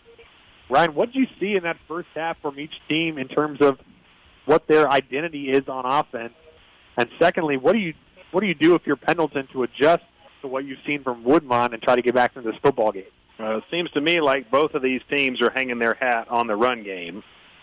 Looks like Woodmont is pretty confident that it can just run up the middle and just rely on those two different running backs, but especially Devontae Taylor. But then surprisingly, it seems like Pendleton has much the same game plan. From what we've seen out of Bray Spear, he's had very, very regular success, not doing anything fancy, but finding, 5, 6, 7 yards a pop. It seems to me like maybe they're only limited by the amount of times that he can stay on the field. So it looks like both of these teams are heavily relying on the run game with just kind of splintering in a few passes here and there. I think if I'm the Pendleton Bulldogs, I do everything that I can do to try to flip that script and make the ball go to the air, because there have been some near disasters several times when Woodmont has gone to the air, and I think you got to try to press that issue and see if you can pick off some passes in the secondary. Absolutely. Well, we will have second half action for you right here on 105.1 WABB Spirit Radio, following a couple senior spotlight interviews that were actually recorded last week with a difference maker on each side of the ball. Quarterback Dax Allen and defensive end Trent Garner. I had a chance to visit with them last week ahead of the Keenan game. We'll be hearing from them again here tonight as the Bulldogs trail 14-7 here at home.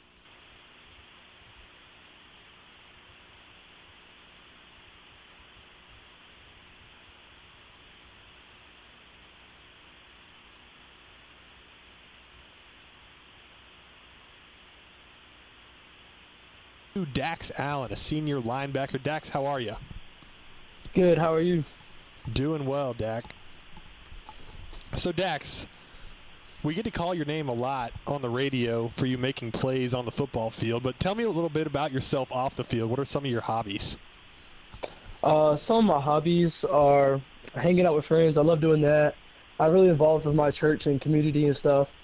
I'm really big on just hanging out, having fun and stuff. That's what I love doing. That's awesome, man. You mentioned community. What has the Pendleton community meant to you just growing up?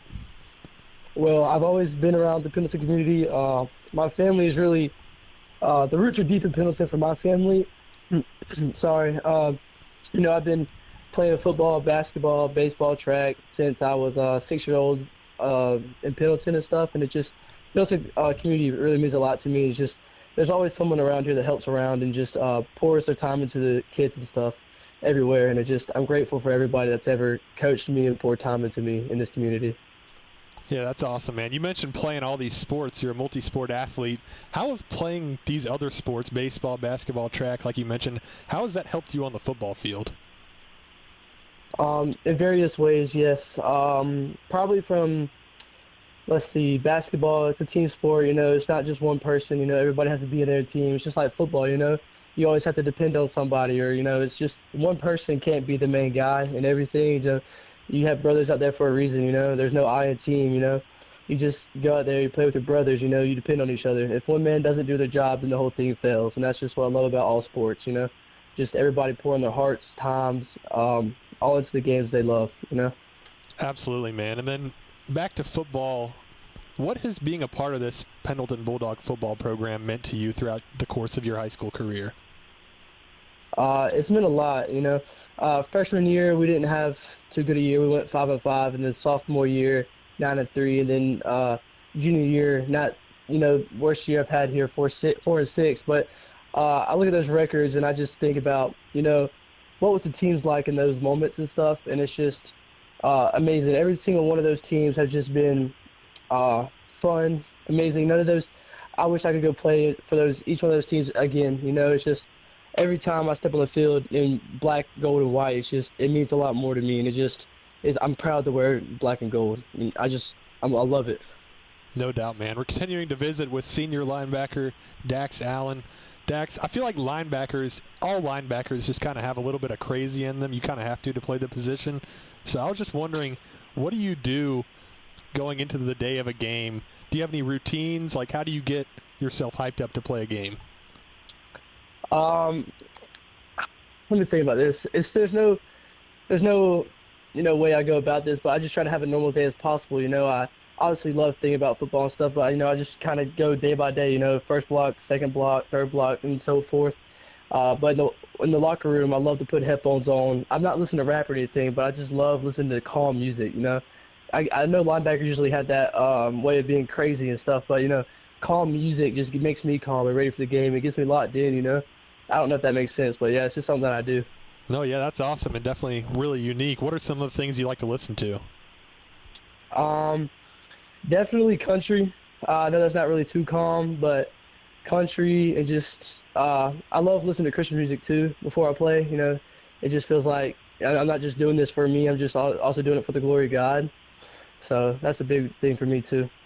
Yeah, absolutely. And talking about your faith, how does that shape who you are as a person on and off the field?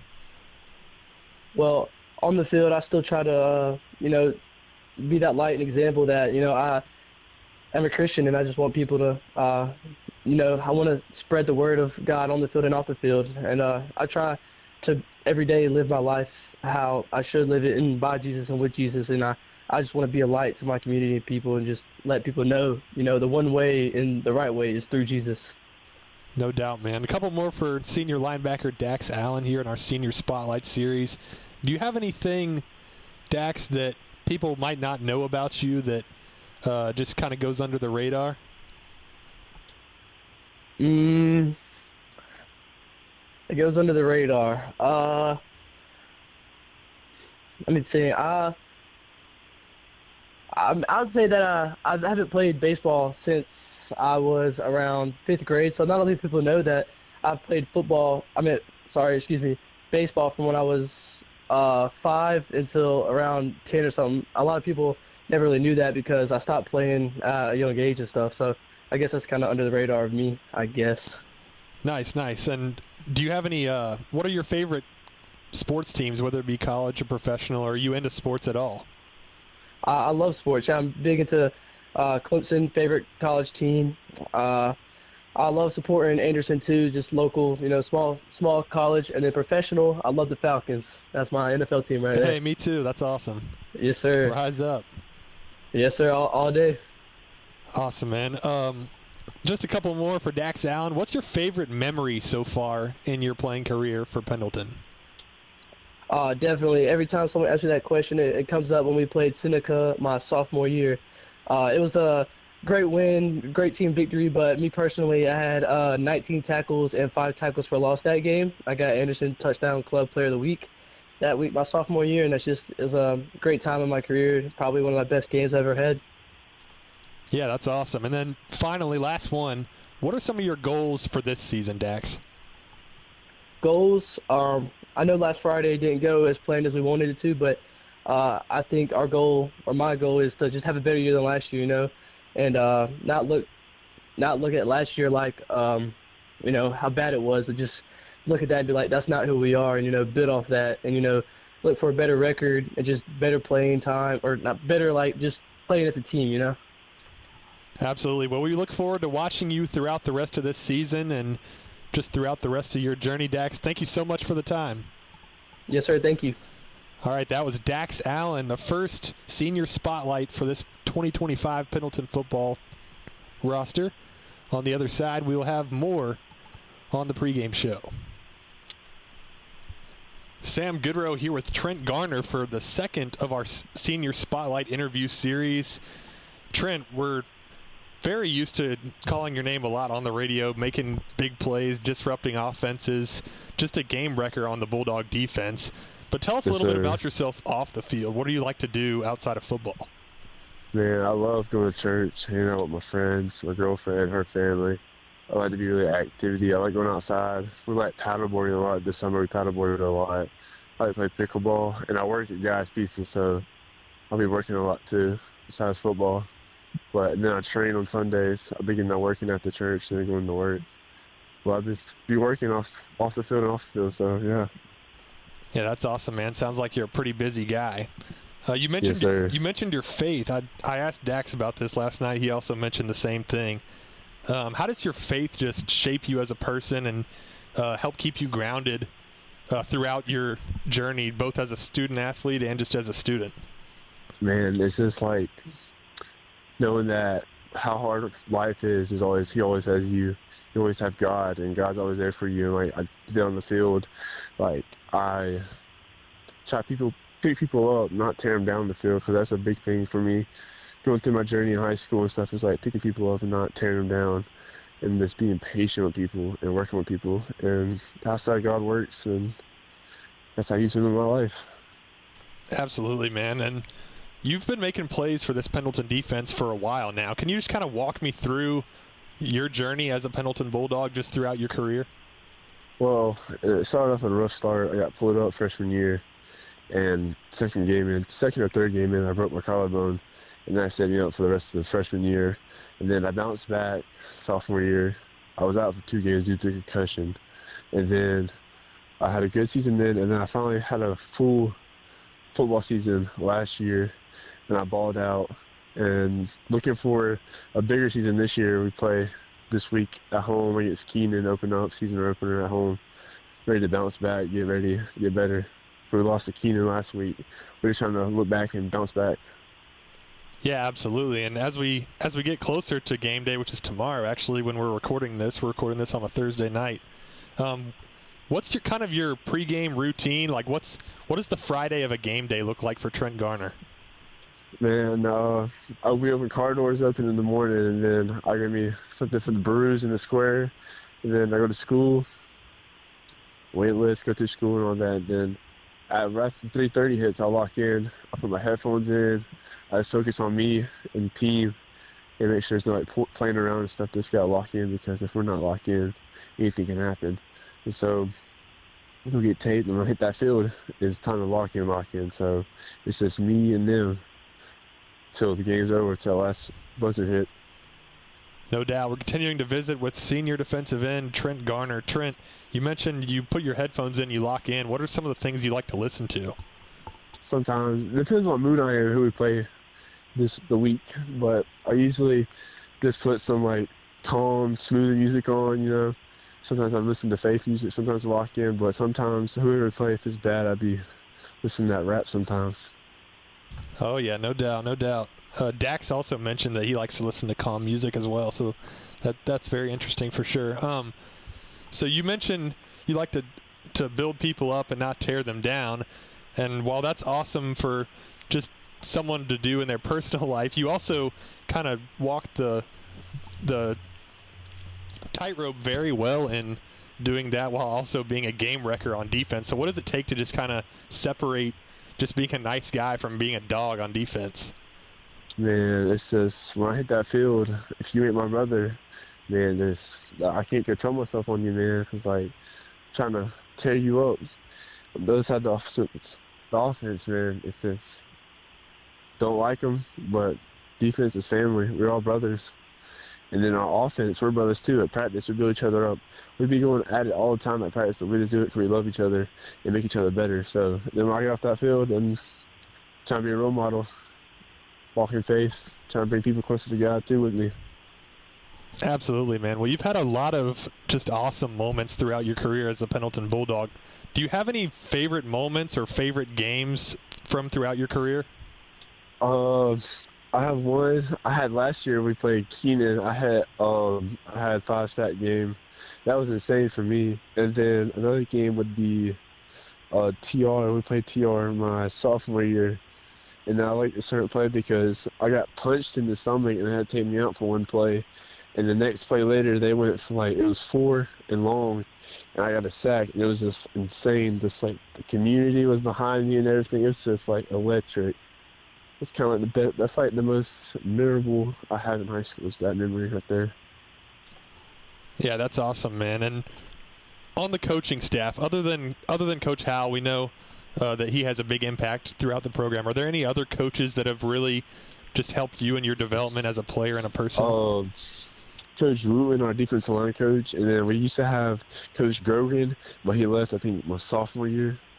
They helped me develop a lot on the defensive inside, but they moved me back to linebacker position, and Coach Johnson's the position group coach, and he's been helping me a lot. Last year, he helped me a lot, and this year, I got Coach Leopard, and he's like one of the best too. He's got me right coming off the edge of stuff as a linebacker position. That's awesome, man. Just a couple more. We'll keep these ones light, and we'll get you out of here. The first one, what's something that people might be surprised to know about you, whether it's something that you like to do or a hidden talent that you have or just anything of that nature? Hidden talent?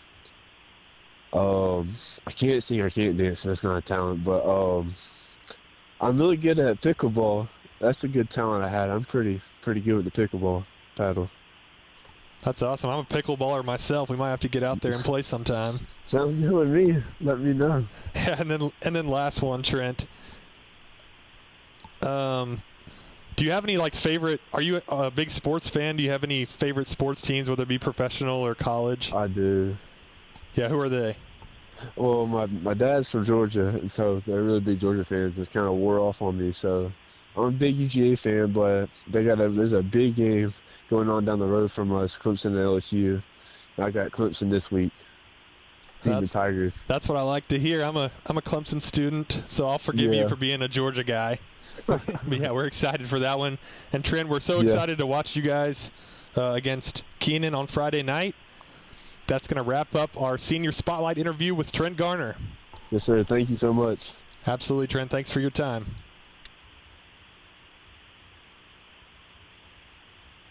Samuel Goodrow, Ryan Goodrow back with you from Cunningham Stadium. We're about a minute away from the second half of action here between the Woodmont Wildcats and the Pendleton Bulldogs. Woodmont leading 14-7 thanks to a late kickoff return touchdown by number 8, Jacoby Robinson, right after the Bulldogs had knotted things up at 7. One play later, Jacoby Robinson put the Wildcats back up by a touchdown. The Bulldogs will receive to begin the second half. So, Ryan, what do you want to see from Dax Allen, this Pendleton offense, as they seek to march down and tie this game? Well, I want to see as much Bray Spear as he's willing to have. And I think he has been the focal point, the most successful point of the offense so far. I think for Dax Allen, just making the right reads, avoiding the big negatives, and then when you have opportunity, when Coach Howell puts you in an opportunity to make a play over the middle or to hit a wide open receiver, make sure you do that. But just stay within the system, and I want to see them keep feeding the ball to Bray Spear. Absolutely. The Bulldogs looking to tie the game on their opening possession here, and as we get ready for them to try to do that, I'd like to thank each and every one of our sponsors yet again who make these broadcasts possible each and every week. Rains on Exchange, Rogers Petroleum Incorporated, Guy's Pizza of Sandy Springs, Black Tie of Anderson, Pendleton Historic Foundation, Getting Chili Ice Cream Truck, West Cox Attorney at Law, Liberty Hall Bed and Breakfast, Foothills Community Church, Crenshaws TV and Appliances, Tiger Express Wash, United Community Bank, Mac.Bid, Absolute Law Firm, in Rowland State Farm, and Empire Homes. We were treated to a great halftime performance by the Pride of Pendleton Marching Band, who were 2024 state champions in the 3A classification. Now it is time for the second half of football between Woodmont and of Pendleton. Woodmont's Bradley Crowell kicks it away. A deep kick is going to be fielded in the end zone for a touchback. And so Pendleton will set up shop at its own 20-yard line to start this second half. Look to see if the Bulldogs can build on some of the success they had, especially in the run game from the first half, and then just depend on some of that good play calling to catch the Woodmont defense by surprise every now and then. So we'll see what they come out doing in the second half. 1st and 10 from the 20-yard line. Bulldogs now going from our left to right, starting on the right hash. 2 receivers to the left, 1 to the right. Spear in the backfield with Allen. They'll hand it off on a counter play to Spear. Spear makes a couple guys miss around the line of scrimmage. Across the 25 through the 27-yard line. 7-yard gain on first down for Bray Spear. I believe that's 1 for 1 in them executing my game plan. You're off to a pretty good start. Maybe Coach Howell is listening to the broadcast after all. I mean, Spear's not doing anything fancy, but they just have a hard time getting him down. He's finding the edge and getting 3 or 4 extra yards almost every time. 2nd and 3 from the 27. Coming in motion now is Jennings. They'll do a little pop pass to Jennings. We've got movement up front and flags flying everywhere. It's going to be a false start against the Bulldogs. Not able to stay out of their own way here early. That'll back them up 5 yards. Yeah, I mean, that's just something you can't have happen. When you're dependent on, 5, 6 yards a carry, you just can't afford to back it up 5 yards. Now they got to find something a little bit extra in the offensive game plan to make up for that. Now 2nd down and 8 from the 22 for Pendleton. 2 receivers to the right, 1 to the left with Ty Miller, the tight end, in on the left side of the offensive line. Dax Allen takes a snap, will hand it off to Spear on an outside zone to the left. Spear looking to turn the corner, gets across the 25, and really right back to around the spot where he was before the penalty, maybe an extra yard or 2. Mark it at the 29-yard line. It'll be 3rd and 1 from the 29.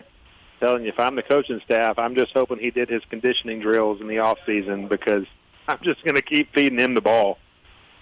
Allen takes a snap. He will do just that, and Spear cuts it upfield after not much running room on the outside. He does have enough for the first down, and now out trots the Lightning to Spear's Thunder into Sean Jenkins. He's going to give his fellow running back a little bit of a breather here, and we've seen a few explosive plays by Jenkins himself. Oh yeah, he's found some room there and has some nice cuts. So let's see if he can keep it going. 1st and 10 from the 31. Allen will hand it off to Jenkins up the middle. Jenkins only able to pick up about a yard on the play. Stylistically, not really a guy that you want to run between the tackles as often as a guy like Spear. A smaller frame on Jenkins. Usually see these Pendleton coaches try to get him in space on the outside. Not the case there on first down. Will bring up 2nd and 9 from the 32. Allen takes a snap. He'll hand it out. He'll fire a screen pass to the right side to Sam Jennings. Sam Jennings makes a couple guys miss. Gets his face mask grab. And finally a flag flies in from the back judge. Really nice job getting a little shifty there by Sam Jennings. I thought he was going to get tackled right where he caught the ball, but is able to be slippery there at the line of scrimmage and make his way all the way close to the 50 before his face mask was grabbed. So that should tack on 15 more to the end of the run. Yeah, it looked like his first effort to head toward the middle of the field was just going to lead to nothing. And then he was able to cut it back and go back to the sideline. There he found some good blocking by Landon McMillan on the sideline, was able to get past one of the defenders and make it past midfield. Nice start to the Pendleton drive here in the third quarter. Not really a complicated game plan to open the second half for Pendleton. Just give the ball to your running backs and then keep the defense honest with a screen play or 2. That time Sam Jennings able to bust one open for an explosive. And now with the penalty yardage added on, Woodmont forced into their own territory at the 44. Allen takes a snap, and he will take a QB power to the right side. Tried to follow some blockers, but Woodmont doing a nice job corralling him around the line of scrimmage. looked like that definitely was a design quarterback run. Yeah, nice little seal block by Jenkins to keep that from being a loss. One thing that I don't know if you noticed, Samuel, but the defense is really creeping up to the line of scrimmage. If they're able to show some success in the run game, now they've kind of gone back a little bit, but if they're able to keep showing success in the run game, I think they're going to open up the pass. 7 defenders in the box for Woodmont, as Ryan was alluding to there. 2 receivers to the left, 1 to the right for Allen, with Jenkins there in the backfield with him. Allen takes a snap, will hand it off to Jenkins. Jenkins looking to get the edge. Spins around a couple of defenders, kind of tiptoeing down that sideline. He'll get all the way down to the 35-yard line of Woodmont and bring up 3rd down and 1. That was a play that didn't look like it was going to go anywhere. But I think one of the things the Bulldogs have recognized is they can exploit the edges here in the run game. They will look to continue to do just that. 2 receivers to the left, 1 to the right for Dax Allen, who is acting like he was going to go quick, and now he's going to get an audible from his offensive coordinator. Allen takes a snap, will hand it off straight up the middle to Spear. Spear shakes off the initial defender. He's across the 25, the 20, across the 15, forced out of bounds, and we have a late hit flag after number 4, Imerius Taylor, shoved Brace Spear after he had already gone out of bounds. So that'll likely bring the Bulldogs half the distance to the goal. If it's marked at the 14, that should place the ball at the 7. Should be 1st and goal from the 7. I guess learning from the first half, we might need to keep very close track on the downs that take place down here to make sure that we get all the ones we're supposed to get. But nice run there by Spear and a continuation of a nice drive. Just one further note again, on that play, I noticed that every defender was within 4 yards of the line of scrimmage. Certainly something the Bulldogs will exploit later in the game. So it will indeed be 1st and goal from the 7 on the right hash for Pendleton, trailing by a touchdown here early in the 3rd quarter. Taking the snap is Allen, will hand it off to Spear. Spear turning his legs, trying to get into the end zone, but he's going to be tackled a yard short at the 1-yard line. The 2nd and goal from the 1. Bulldogs are knocking on the door of tying this football game. Pendleton moving with some tempo. Now under center is Allen. Allen takes a snap, and he will just charge forward. The QB sneak. He walks into the end zone for the touchdown. Not the tush push you see the Eagles run. Dax Allen doesn't need anyone pushing him. Nice drive there by the Bulldogs. Really nothing fancy. The one pass play they had was just a simple screen with athleticism out on the edge, but everything else was just the power running game. Nice vision by the running backs, nice cutbacks and hard runs. We had a penalty there that made it a little bit easier for the Bulldogs to punch it in, but they're about to tie the score. Sprayberry on to add the extra point. Snap hold, the kick is good, and we are tied at 14 here at Cunningham Stadium in Pendleton. The Bulldogs, who trailed by a touchdown at the half, marched down the field in 3 minutes and 15 seconds. An 80-yard drive capped off by a Dax Allen 1-yard rushing touchdown. The Bulldogs can thank largely Brace Spear and a couple cameos from Deshaun Jenkins for the success of that drive. Yeah, no one's going to ever mistake me as an offensive coordinator, that's for sure. I watch a good bit of football, but certainly don't coach any. But I think maybe tonight you can just call me Captain Obvious. Brace Spear is just... he's a man out there, and we got to keep feeding him the ball until Woodmont figures out how to stop him.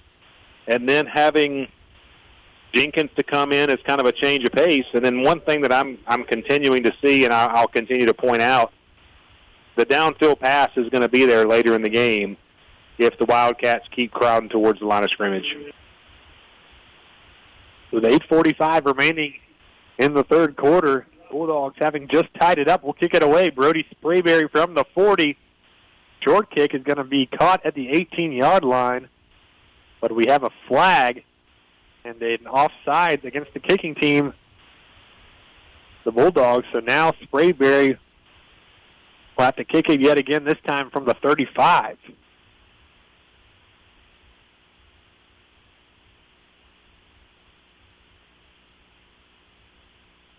You know, one of the things that you and I talked about, Sam, during halftime, I'll be curious to see if the coaching staff for Pendleton might consider using Dax Allen as a linebacker. You know, I'm not familiar with this team, but you said he's one of our better defenders coming into the season. And I think they're going to have to do just about anything they can do to slow this running game for the Wildcats. I wonder if that's something they're willing to consider. Certainly will be an interesting call there because, as we saw last week against Keenan, as soon as Dax Allen went in at quarterback in relief of the injured Jackson Allman, you never saw him again defensively. Second kick is a short one fielded by number 3. That is Nicholas Keist at the 30. He's got some room, and he is going to be a tough tackle for this Bulldogs special teams kickoff coverage unit. A flag flies in at the end of the play. Keist was tackled at the 49. Pendleton seems to think that this penalty is going to be another unsportsmanlike conduct against Woodmont. That official, Jerry Rackley, makes the call, and it is just that. So it'll be a 15-yard penalty. And that's just something you can't have if you're Woodmont. You know, this is a hard-fought game. That was a great kick return. And then you're just going to shoot yourself in the foot and move backwards. I tell you what, though, I've been incredibly impressed with the tough running of Nicholas Keist, whether it be on the outside on screens or in that particular case on the inside on a kickoff return. That guy's hard to bring down. Shown a lot of toughness in the few touches that he's gotten in this game so far. Woodmont have their first offensive drive of the second half, beginning at their own 34-yard line, 1st and 10, with 8:36 remaining in the quarter. 2 receivers to the left, 1 to the right for the quarterback, Doyle. Devontae Taylor joining him in the backfield. Doyle takes a snap, will hand it off to Taylor. Taylor trips and falls after running into his own lineman on the right side. It's at least the third time that Taylor has fallen victim to the Turf Monster. I think Turf Monster might be the leading tackler tonight, to be honest with you. That's 3 times that he's had a hard time staying on his feet, which is hard to believe because nobody else seems to be able to bring him down very easily. No gain on the play for the Wildcats on first down, brings up 2nd and 10 from the same spot. Now on the right hash. Doyle going with the hard count. He finally takes the snap, and now he will fire yet again to Keist on the screenplay. Keist bounced off a couple would-be tacklers across the 40 to the 42-yard line. So it'll be 3rd and 2 from the 42. I'll have to give it to both of these coaching staffs. They recognize what kind of stuff worked in the first half, and they're not going to overcomplicate it. They're going to come back and do that stuff in the second half until the other team figures out how to stop it. 3rd and 2 from the 42 for Woodmont. Taking the snap is Doyle. Will hand it off, and met at the line of scrimmage is the running back Devontae Taylor. He is not going to get there. It'll bring up 4th and 2 from the same spot. Yeah, nice stop there by Branson Wilson and maybe a few other Pendleton Bulldogs at the same time. They're going to force a punt here by the Wildcats. I want to say, is this the first punt we've seen or maybe the second? Sam Jennings did have a punt for Pendleton early in the game on their first drive, but this is the first Woodmont punt. And I will say the Woodmont punter is very good. He was one of the players I was the most impressed with last week. He's got a big leg. I don't think it's going to be a bad thing for Pendleton not to have somebody back there, but this could be pinned inside the 20 very easily if they indeed kick this ball. Bradley Crowell, the place kicker, also serving as the punter. He'll punt it away from the 31-yard line. Lands at the 15 and takes a nice roll, but into the end zone for the touchback. Definitely could have pinned Pendleton inside the 20 if not for the good Bulldog bounce there. Thankfully, the Bulldogs will take over at their own 20. Yeah, with a 49-7 score last week when they lost to the Bobcats, that he had lots of opportunities to punt, and they were all very good just like that. So that's definitely a weapon they have in their arsenal. So a 58-yard punt there by the kicker/punter Bradley Crowell. He punted it from the line of scrimmage was the 42, and it ended up in the end zone. So definitely has a very strong leg.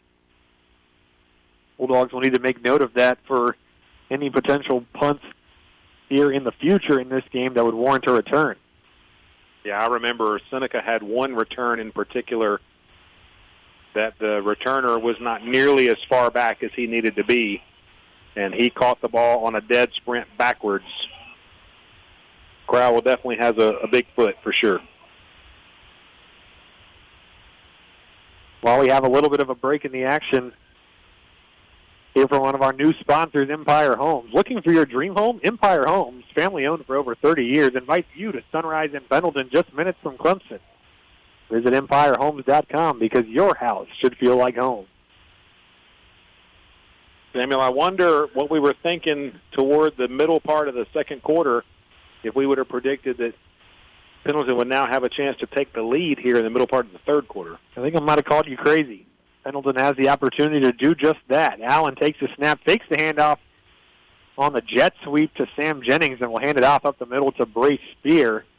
Spear ahead to the 24-yard line before being tackled down there for a 4-yard gain.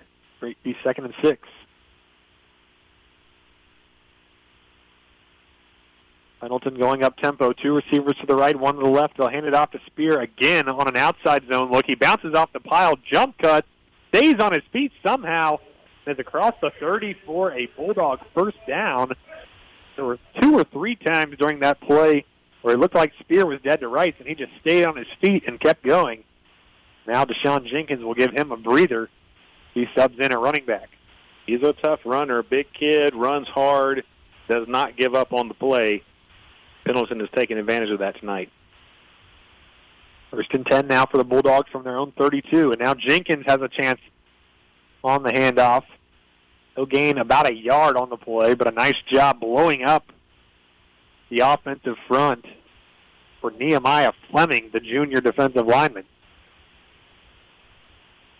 Looks like Woodmont is not being quite as aggressive at the line of scrimmage as they were in the first drive of the second half. They do have a safety that's about 10 yards deep. Going quickly now, Allen going to keep it himself here on 2nd and 9. He'll gain 2 or 3 on the play, but that's it. Bring up a 3rd and medium for the Bulldogs, who might be in their first passing situation of the second half. Yeah, it looked like Dax Allen was going to have a little bit more, but he couldn't quite make it past Nehemiah Fleming there, who wrapped him up and then drove him backwards. 3rd and 6 for the Bulldogs from their own 36. 6 men in the box for Woodmont. Now they add a 7th to the box. Allen takes a snap, will hand it off on an outside zone to Jenkins, and the play is blown up by the defensive end on the far side. Looks like Zachary Lamb, the sophomore defensive end, making the stop. That's a tackle for a loss of about 3 yards and bring up 4th and 9. And Sam Jennings will trot out to punt it away for the Bulldogs now here with 3:58 and counting remaining in the third quarter. Yeah, so not much doing on the last 2 drives, one of each team. So kind of a no harm, no foul as Pendleton gets ready to punt the ball back to the Wildcats. Jennings will punt it from his own 20-yard line. A wobbler is going to land at the 44. Take a nice Bulldog roll down to the Woodmont 36. So a decent punt there from Jennings. Not the best we've seen from him this season. Pushed him back to about where Woodmont began that last drive. So really those 2 drives kind of just canceled each other out. Let's see what adjustments are made here latter part of the third quarter to see who can get something going offensively. Woodmont will have its second possession of this second half.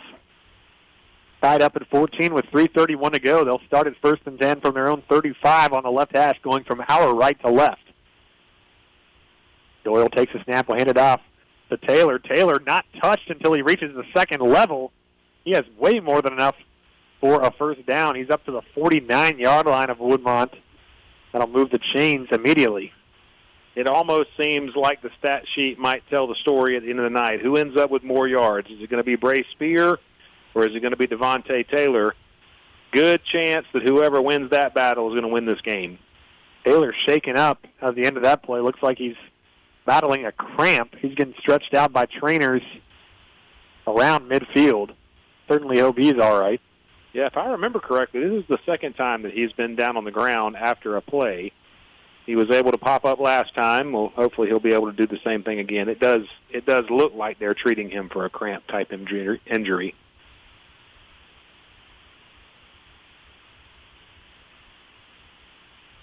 Taylor really been the engine for this Woodmont offense so far tonight. How did he look last week against Seneca? Well, it seemed to me, I wasn't watching that game as a broadcaster. I was just a fan there, but it seemed to me like he wasn't the starting running back. But he's definitely the one that flashed throughout the game. Really, between him and the punter, those were the only two players that really stood out to me throughout the day. And then, seeing him again today, you can see why that's the case. It looks like maybe if he wasn't the starter last week, he won the job this week. But maybe I was mistaken. Maybe he was the starter last week, but he definitely was the one that showed a little bit more flash. So Devontae Taylor being helped off the field, not putting a lot of weight on that right leg. Yeah. Certainly hope he's going to be okay. Yeah, he's not walking off like it's a cramp, but maybe it's just still cramping up. Who knows? You're back and ready for play. I think what I would be looking for because of that is I'd be looking for a screenplay to Nicholas Keist out here. 1st and 10 for the Wildcats from their own 49. Handed off to Amari Harris, and Amari Harris is met, but he bounces right off what would have been a tackle for loss by Bradley Runyon, who was right there in the backfield. But an amazing job by Amari Harris in the game in relief of the injured Devontae Taylor. Somehow grinds out 3 yards on that run. Yeah, Runyon with a nice little stunt there, whether he read the play correctly or just was executing a stunt on the defense. He was there in the backfield, but just didn't quite get him wrapped up. And then now we have number 66, Will Martin, an offensive lineman that's down on the field. Looks like he's dealing with more than a cramp. Can't quite tell what part of the body is injured, but he's looking like it's not enjoyable at the moment. While they tend to him, we'll take a quick break here from a couple of our sponsors. 2:48 remaining in the third quarter.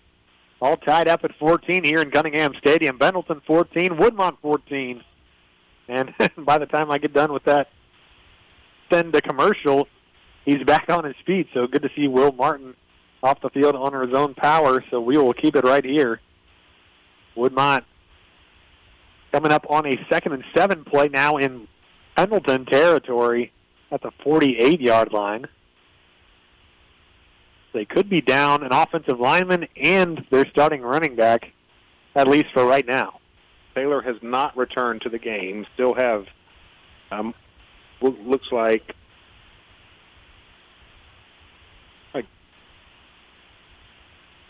Harris in the backfield. Yeah, it's Harris in the backfield again with Doyle. Doyle looking for a screen pass. He completes it to number 11. That is Frank Lewis, and Lewis showing off that speed yet again. That's the second time we've seen the ball in his hands.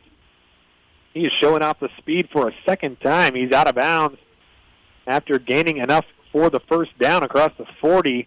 Mark him at the 38 of Pendleton. Woodmont really doing a nice job getting the ball to guys in space, even with quarterbacks that don't necessarily have the arm to stretch the field. Yeah, Pendleton has been able to get to the edge with the run game. Woodmont's been doing it with the screen game, and both of them have been finding great success in doing that. 1st and 10 for Woodmont from the Pendleton 38 on the right hash, going from our right to left. Doyle takes the snap, hands it off to Harris. Harris immediately reverses field on the counter. He'll gain about 4 yards on the play down to the Pendleton 34. That'll bring up 2nd down and 6. Harris doing a nice job in relief of the injured Devontae Taylor. Yeah, he's just got to keep keep doing what they're asking him to do until hopefully, from the Woodmont perspective, you can get Taylor back out there. I can't quite make him out on the sidelines. So I don't know if he's still receiving treatment over there somewhere. He's actually at the 41-yard line there beside a coach with his hands on his knees, if you can see him. Okay. Second down and 6. This time keeping it himself is Doyle, and diagnosing the play on the option is Fisher Sailors. He's got himself a tackle for loss to add to his resume. I'll bring up third down and long. Interesting to see the play call here for Woodmont. Is coming back into the game is Devontae Taylor, so he's gotten his injury stretched out or at least resolved for the time being ahead of this 3rd and 8 from the 37. You know, those tackles for loss in a game like this one where it's a ball control offensive scheme, those tackles for loss are just absolutely huge because it's like losing one down of opportunity to gain those yards. Pendleton's defense firing up the crowd ahead of this 3rd and long. Trent Garner, Davion Johnson leading the way. 3rd and 9 from the 37. A minute to play in the 3rd quarter. From the left hash is Woodmont. 2 receivers to the left, 1 to the right. Doyle takes a snap. He'll hand it off. Devontae Taylor back in the game for the first time. He's still on his feet. He powers forward for a first down. Taylor, after what might have been a much-needed breather to get off his feet for a while, comes in and immediately makes an impact. Another 3rd and long run call by this Woodmont offensive coaching staff, and proves successful here as they have a fresh set of chains. Yeah, with the good blocking out on the right side, I think just about anybody could have gotten the first 7 or 8 yards of that carry. But then Devontae Taylor did some work on getting the last 1 or 2 that led to the first down. Now Amari Harris in for Taylor in the backfield. 1st and 10 for Woodmont inside 30 seconds remaining in the 3rd quarter from the 26-yard line.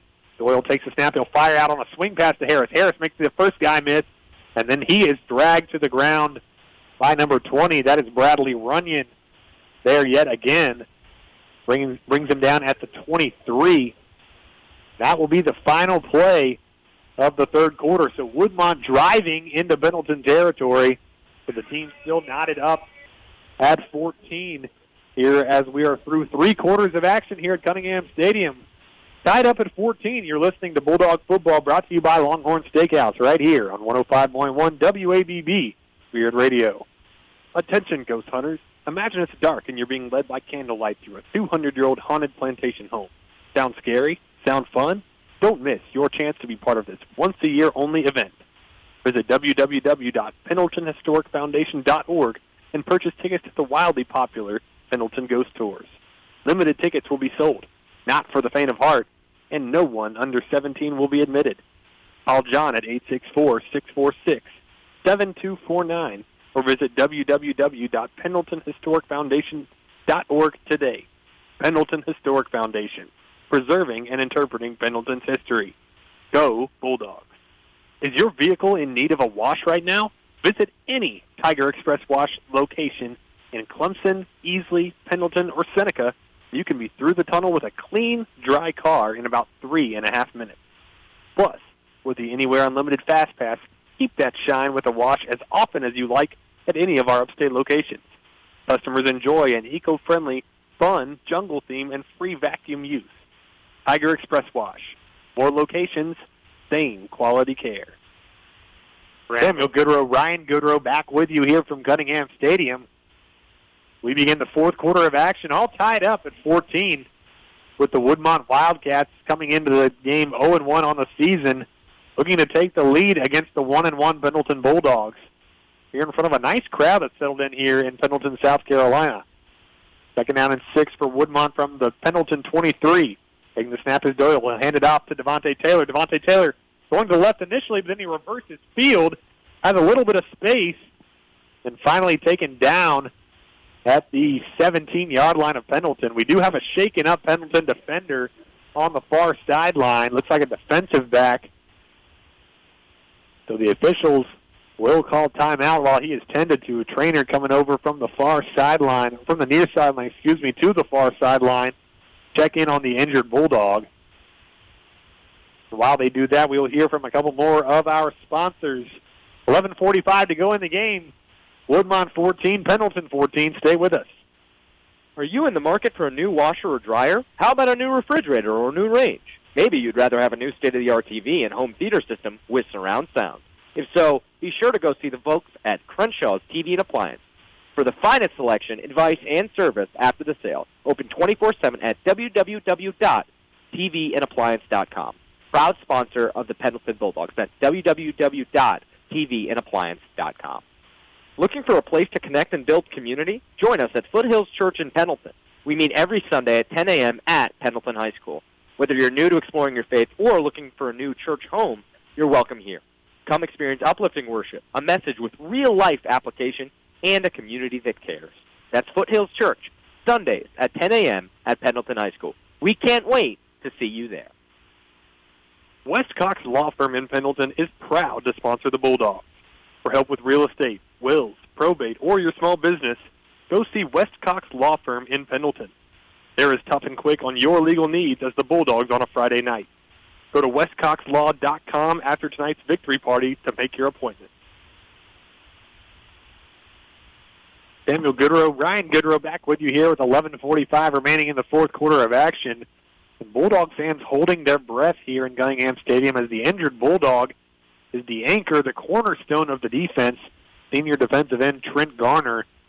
Definitely hope Trent is okay. Walking off under his own power, but he's holding his right arm almost limp as he walks off the field with his left hand over his chest. Certainly hope Trent is okay. He is like I said, the cornerstone, the anchor of this Pendleton defense, just a game wrecker at the defensive end position. But for now, we roll on. 3rd down and 1 from the 17-yard line. Woodmont in Pendleton territory. Doyle takes the snap, hands it off to Devontae Taylor, and Devontae Taylor, more than enough for the first down, still turning his legs across the 10. And he will set up a goal-to-go situation for Woodmont. He's been a tough task for this Pendleton defense so far tonight. Yeah, there really haven't been any answers. I keep looking down the sideline to see if maybe there's even any hesitation with Dax Allen putting his helmet on and heading out there to linebacker, but it doesn't look like that's going to be an option for tonight. Bulldogs trying to weather the storm of a few injuries so far early in this season. 1st and goal from the 8 for the Woodmont Wildcats. Harper Doyle takes a snap, hands it off to Devontae Taylor, and he is brought down in the backfield by, who is that? Please turn around. By number 3, Branson Wilson, doing a nice job blitzing from the defensive back position to get the tackle for loss. Loss of 1 on the play brings up 2nd and goal from the 9. Yeah, it looked like that was a nice stunt that was called to bring up and get some extra help on the edges, and I think Pendleton's going to have to resort to that. I've been a little bit surprised by how deep the safeties are still playing. I think they're going to have to force the issue and make Woodmont go to the air by bringing those safeties in pretty tight. 2nd and goal for Woodmont from the left hash at the 9-yard line. Harper Doyle fires quickly, and the screen pass is dropped by the usually sure-handed Nicholas Keist, a play we've seen several times here tonight, but Keist looked upfield before maintaining control of the football, and it dropped incomplete. That's a big break for the Bulldogs ahead of this 3rd and goal from the 9. Yeah, it looked like Keist was trying to catch it behind himself and then roll towards the outside and just did the rolling before he did the tucking. But I'm not real sure there was a whole lot there to be made anyway. It looked like the Pendleton defense was prepared for that one, but he's found some yardage anyway on several prior plays. 3rd down and 9 from the 9. 3rd and goal from the 9, rather, for Woodmont on the left hash. Harper Doyle takes a snap. He'll hand it off to his running back, Devontae Taylor, looking to get the edge. Loses control of the football. There's a flag in the backfield. So much going on here. Did he break the plane before holding? Dropping the ball. Looks like it's going to be holding against Woodmont. The officials are conferencing about what the call is, because if he fumbled it out the back of the end zone before breaking the plane, it is a touchback, and it is Pendleton ball. Grayson Howell out to the 20-yard line, looking to get an explanation from the officials. Head official Jerry Rackley having a conversation with Coach Howell at the 16-yard line. It is holding against Woodmont. That's big It's declined. It's a touchback. A touchback for the Bulldogs. It was fumbled out the back of the end zone there in the corner. A great job by the Bulldog defense, bending but not breaking. I was not able to see who punched the football out at the end, but that is an Avion Terrell-esque play for a Pendleton defender playing just 10 minutes down the road from Clemson University. Man, what a game changer there. And what looked like was going to be a go-ahead score and really a very difficult task for the Bulldogs to come back from, and then to get the ball back with no points on the board, that is tremendous. And good eyes over there. I didn't see the ball come out. How about your play-by-play broadcaster? I didn't see the ball from the corner. I didn't see the ball come out, but nice call there. Big turn of events for the Bulldogs. Now they have it at their own 20 on the left hash. I'll give it to Spear on first down, and he is bottled up for a 3-yard loss. We haven't said that much tonight, as Spear has been excellent so far for the Bulldogs. But this time, a great job by the Woodmont defense, swarming to the football, getting the tackle for loss, bringing up 2nd and 13.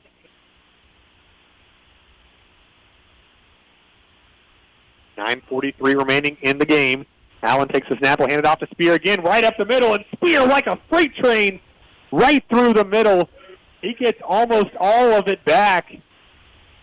Comes up a yard short of the line to gain at the 29. It'll bring up 3rd down and 1. The Bulldogs can keep it simple, just hand it to 9 and let him go. And they put themselves back in position where they can call just about anything and try to get the first down here. 3rd and 1 from the 29, and the hard count by Allen gets some movement up front, beside himself in disgust. Is Malachi Mitchum. That's the 2nd time he has jumped offside and given the Bulldogs a free first down. So they will get just that up to the 34-yard line, still in their own territory. 9:09 and counting remaining in the game. Great opportunity for Pendleton to just, roll down the field one play at a time. Let's see what they do with this one. 1st and 10 from their own 34. They hand it to Spear right up the middle. Spear dragging a defensive tackle for a gain of a couple yards, but finally brought down by number 53. That is Nehemiah Fleming, the junior defensive tackle. Samuel, I got to think that they're just setting it up for a little bit down the road. I mean, not intentionally setting it up, but I think they're developing the opportunity down the road to hit Woodmont with a pass play. Allen in the shotgun with Brace Spear behind him, so a pistol formation, 2 receivers to the right, 1 to the left. Ty Miller, the tight end, in the formation to the left. Now coming to the left of Allen is Spear, and we have movement up front. This time Pendleton going to commit the false start and back up 5 yards. That'll make it 2nd and 13 from their own 31. 2nd and 13 seems like down in distance where you're going to have to do a little bit of something unusual. Seems a good bit to ask of Bray Spear to pick up 13 yards on 2 carries. So let's see what the Pendleton offense has in mind. Still tied up at 14, 8 minutes remaining. Dropping back to pass is Allen. Allen fires over the middle. Comes up short of Sam Jennings. Sam Jennings in some pain, as in the area Jason Garrett, who had the early interception. I almost thought Garrett was going to have an opportunity. To make another play there, but shaken up is Sam Jennings. Landed awkwardly as he was diving back for that football. Don't want to speculate about injuries, but looks like he looked down and didn't like what he saw and was rolling around on the turf. So while Sam Jennings is tended to ahead of a 3rd and 13 play, we'll take a quick break. We'll have the final 7:53 of action for you here on the other side. Pendleton 14, Woodmont 14. You're listening to Bulldog Football, brought to you by Longhorn Steakhouse, right here on 105.1 WABB Spirit Radio. Attention, ghost hunters. Imagine it's dark and you're being led by candlelight through a 200-year-old haunted plantation home. Sound scary? Sound fun? Don't miss your chance to be part of this once-a-year only event. Visit www.pendletonhistoricfoundation.org and purchase tickets to the wildly popular Pendleton Ghost Tours. Limited tickets will be sold, not for the faint of heart, and no one under 17 will be admitted. Call John at 864-646-7249 or visit www.pendletonhistoricfoundation.org today. Pendleton Historic Foundation, preserving and interpreting Pendleton's history. Go Bulldogs. Samuel Goodrow, Ryan Goodrow back with you here from Cunningham Stadium. 7:53 remaining in the game. The Bulldogs have the ball at their own 31-yard line ahead of a crucial 3rd down and 13 play for the offense. Allen in the shotgun. He takes a snap. He's going to keep it himself off the left side, trying to follow some blockers. Flags on the play in the area of holding, but it's not going to matter as Allen is tackled right at the line of scrimmage for no gain. Well, that looked like one where Pendleton just wasn't willing to do anything that might end up disastrous. Maybe just seeing if maybe they could pop it, but holding call is probably going to be declined here by the Woodmont Wildcats. I would certainly force a punt if I were the head coach over there, and it looks like that's what they'll do. They will decline the penalty, so it'll bring up 4th down and from the 31. So the punt unit will come on for the Bulldogs, including a limping Sam Jennings, who was injured on the previous play, but is the only punter on the roster for Pendleton. So I maybe told him to tough it out there and at least boot us a decent kick here. Let's see if he can put at least 20 or 30 yards on this one, because this is pretty important field position. Line of scrimmage was the 31, and the punt is blocked. It's blocked, and it's going to go out of bounds at the Pendleton 21-yard line, so a disaster for the Bulldogs and for the injured Sam Jennings, who's coming off limping yet again. Definitely not in the best situation to punt the football away there. Didn't see who got a hand on it, but over there to recover it out of bounds was Jason Garrett, who has made a lot of plays tonight. Yeah, it looked like Jennings was kind of trying to do somewhat of an Australian-style pick there and kind of rolled a little bit to the right, and there were some defenders over there and got a hand up. That's actually worse than a turnover on downs, and now Woodmont has it at the Pendleton 21 just like that. Doyle takes the snap. They'll hand it out to Devontae Taylor. Devontae Taylor turning his legs, trying to push the pile. He will do so for about 3 yards to bring up 2nd and 7 at the 18. Pendleton defense has their work cut out for them, but the one thing they do have going for them is they pretty much know what the game plan is coming at them. It's either going to be a run up the middle or it's going to be a screen pass. One or the other is pretty much what we've seen all night long. Good news. Actually, that's actually number 3. I thought Trent Garner was back out there for the Bulldog defense, but he is not. Still on the sideline. 2nd and 7 for Woodmont. 6:39 to go. They're in the red zone. The Pendleton 18.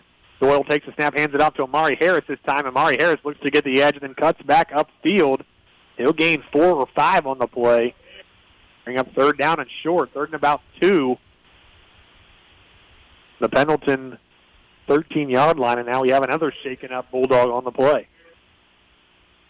To be a high number of injuries here tonight.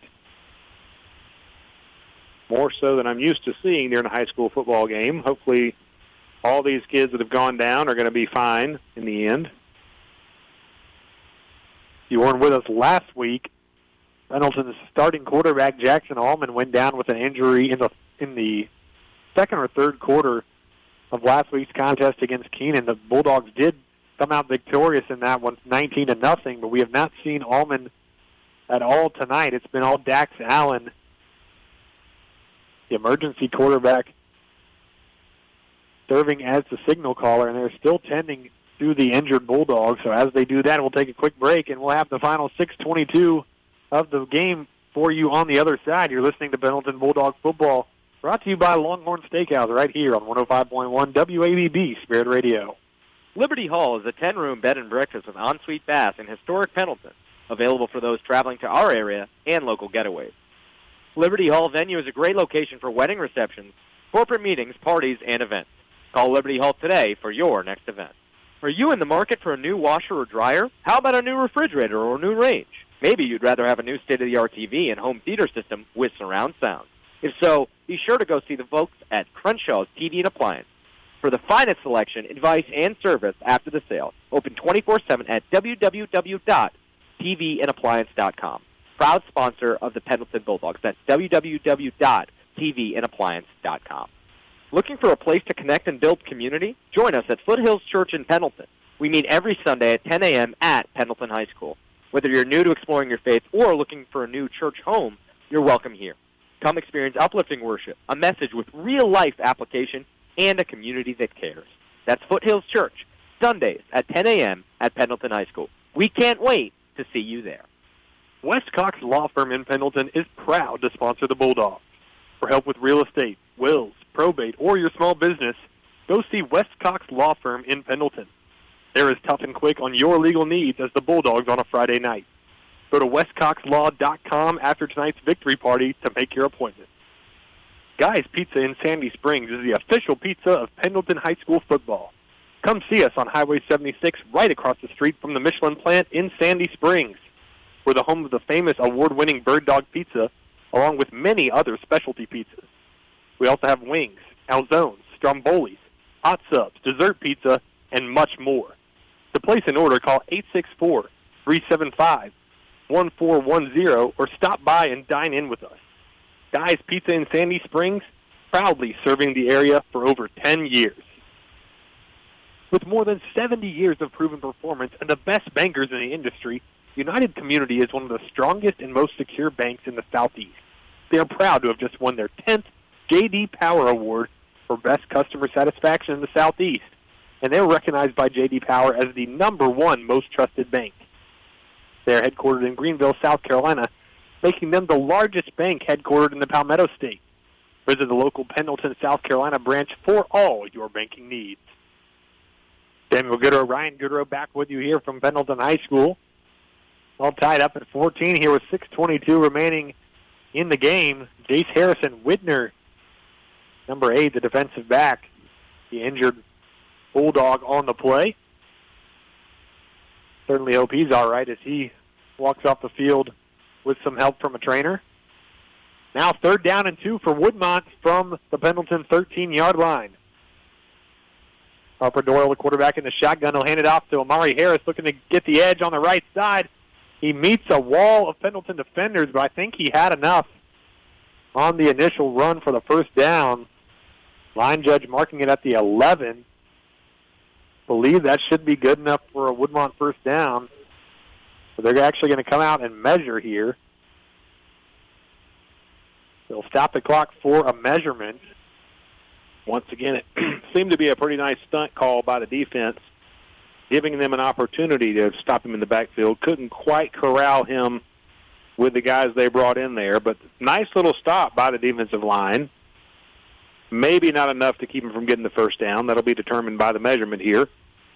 But either way, Pendleton is probably going to be facing either a 4th and 1 they have to stop or an offense they're going to try to keep out of the end zone with a first down. And it will be enough for the first down. So Woodmont sideline cheers in approval. Nice Woodmont crowd making the trip to Pendleton here tonight. They're that away side, visiting side bleachers, nice and full. They brought a full band. Great atmosphere here in Cunningham Stadium tonight for some high school football, and we've been treated to a classic so far. Yeah, beautiful field here in Pendleton. Very nice setting.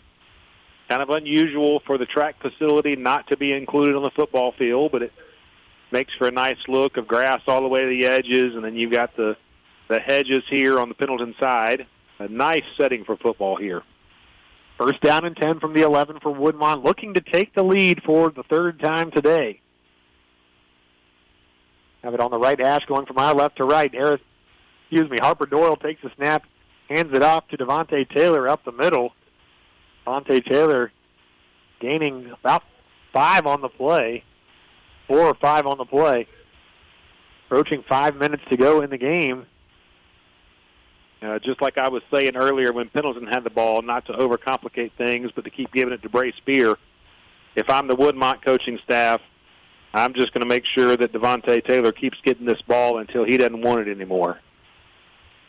They mark it at the 6. 2nd down and 5 from the 6. They can get one more first down before scoring. And the shotgun is Doyle. Will hand it off on the outside zone yet again. Cutting back and into the end zone is Devontae Taylor. Pretty sure he was untouched on that run. They put Woodmont back in front, 20-14, here with 4:45 to play here in Cunningham Stadium. Yeah, really nice cutback. He was headed over to the left side of the line. Looked like there was nowhere to go, and he just put his foot in the ground, turned it back to the right, and like you said, went untouched into the end zone. Looking to add the extra point for Woodmont is Bradley Crowell. He is 2 for 2 so far tonight on extra points. Serving as the holder is Nicholas Keist. Snap hold. The kick is on the way, and the kick is good. Woodmont regains the lead on a 6-yard rushing touchdown by Devontae Taylor, his second of the night. First one came with 1:33 remaining in the first quarter. This one coming with 4:45 remaining in the final quarter of action. Well, not too complicated for what Pendleton has to do. They've got 4 minutes and 45 seconds to score, so they don't have to be in the 2-minute drill. But I don't think they can afford to give the ball away because they haven't really shown, other than with some miscues that Woodmont has placed on themselves, we haven't seen a lot of stoppage here in this game. So if you're the offensive staff here for the Bulldogs, you got to think that this is 4 minutes and 45 seconds to put the ball in the end zone and maybe take this game to overtime. Long way to go before Bulldogs have a chance to do that. Certainly hope they can build on some early momentum here in this second half. They scored on their initial drive of the second half, and now will look to do the same. The kick is away off the right leg of Bradley Crowell into the end zone for an automatic touchback. So Pendleton will need an 80-yard drive to tie this game with 4:45 remaining. Say the kicks and the punts from Crowell have different looks but the same results. On each of his kickoffs, it didn't look like the ball was going to go very far, but he's put it in the end zone just about every time. He's got a nice leg, whether he's kicking or punting. So the Bulldogs starting from their own 20-yard line on the left hash, going from our right to left. Starting the drive of running back is Deshaun Jenkins. They'll try an outside zone to the left for Jenkins, and he is bottled up behind the line of scrimmage for a 2-yard loss. Not the start to the drive Pendleton wanted. They're behind the sticks just like that. Interesting to see Spear on the sideline. Maybe they're trying to save him for a little bit later in the drive, or maybe he's still dealing with some cramping issues of his own. Second down and 12 from their own 18-yard line. 4 minutes and 10 seconds to play here in Cunningham Stadium with the Bulldogs trailing by a score. They'll hand it off to Deshaun Jenkins yet again. Cuts upfield, but only gains a yard. So 3rd and 11, just like that. 2 plays in on this drive. Put up or shut up time for this Bulldogs offense. Don't want to have to punt it away to the Wildcats, especially with the trouble you've had stopping the run here in the second half. 3rd and 11 from the 19. Allen takes a snap, drops back to throw. He's going to fire down the left sideline, has the receiver, but it's a bit overthrown. Intended receiver was number 6, Mellow Mattress. Good job in coverage there. Stride for stride with him, Nynerius Taylor, the junior defensive back. Samuel, one of the things I've noticed in the last 2 pass plays, the 3rd down on the previous drive and then that one on this drive, Ty Miller, the tight end, was streaking down the middle of the field, open on both of those plays. I don't know if Dax Allen just isn't tall enough to see him over the line or just was kind of locked on to an initial read. But maybe an opportunity to hit that play even here. Looks like they're lined up for the punt. I'd be looking for a fake if I was Woodmont. Punt team is on. They don't have a returner back deep. Sam Jennings standing on his own 5-yard line here with 3:35. He will punt it away. Not a great kick. It's going to go out of bounds around the 38-yard line. It'll be interesting to see the spot. Looks like they're going to spot it at the Pendleton 39. So a punt that only nets about a little under 20 yards. I almost would rather just go for it in that situation, knowing the limitations of Sam Jennings, who is still limping off the field.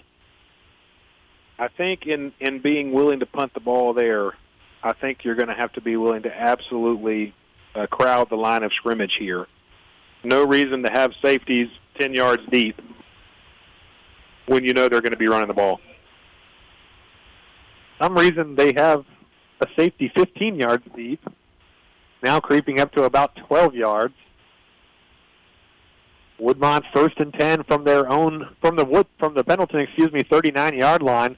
They'll hand it off to Devontae Taylor. Devontae Taylor bounces off a couple tackles, still on his feet, pushes forward for a gain of 5 yards. Bulldogs had hands on him in the backfield, but not able to bring him down. I think you got to treat almost every play like it's a 4th and 1. I mean, you almost got to put 10 in the box and dare them to throw it. Yeah, you want them to put the ball in the air right now because of the times they've done it. Other than the screen passes, whenever they've put the ball over the middle, it's ended up with not a very good result. I think you absolutely have to force the pass. And now a cramping Woodmont Wildcat will stop the clock without Pendleton having to use one of its timeouts. I believe that's number 71, Adrian Estrick, the senior offensive lineman, being tended to at the 37-yard line of Pendleton on the left hash. But yeah, like you said, Pendleton's still playing off coverage, which is baffling to me. They haven't, especially when they haven't thrown the ball since what? I'd say mid first quarter when they threw it over the middle. I mean, they've used the screen pass a couple of times, obviously, and you definitely have to be watching out for that. But I just don't see any need for a safety to be in the middle of the field more than 8 yards deep. I don't know if you even need a safety at this point. I would almost go into cover 0 and just have enough to cover the receivers man-to-man and then bring the safeties down to rush. Yeah, you need as much run support as you can possibly get. You know they're going to run the ball. 3 minutes remaining. The clock is rolling yet again. Taking the snap is Doyle. Hand it out to Devontae Taylor, and the turf monster gets Taylor again. He might have stepped on the foot of one of his offensive linemen there. He was trying to bounce it to the outside. Yeah, I think maybe Adam Clyde, the offensive lineman, gets credit for the tackle on that one, like you said, because I think he stepped on his foot or ran into the back of him. It certainly was not a Pendleton defender that put him to the ground. Very fortunate turn of events, but you've got a 3rd and 7. You got to expect, what are they going to do, Sam? Are they going to give the ball to Devontae Taylor? Or, if Jenkins happens to be in the game, then maybe he gets the ball. But you're thinking Harris. Excuse me. Yeah, maybe Harris gets the ball, but you got to expect this is going to be kind of an off-tackle, round-the-end kind of run. And I'm dialing up every bit of run support I can possibly find in my defensive structure. And if they beat you in the air, they beat you. But make them do something they haven't done all night. So it'll be a crucial 3rd down and 6. This is a ball game pretty much effectively right here. 3rd and 6 from the 35.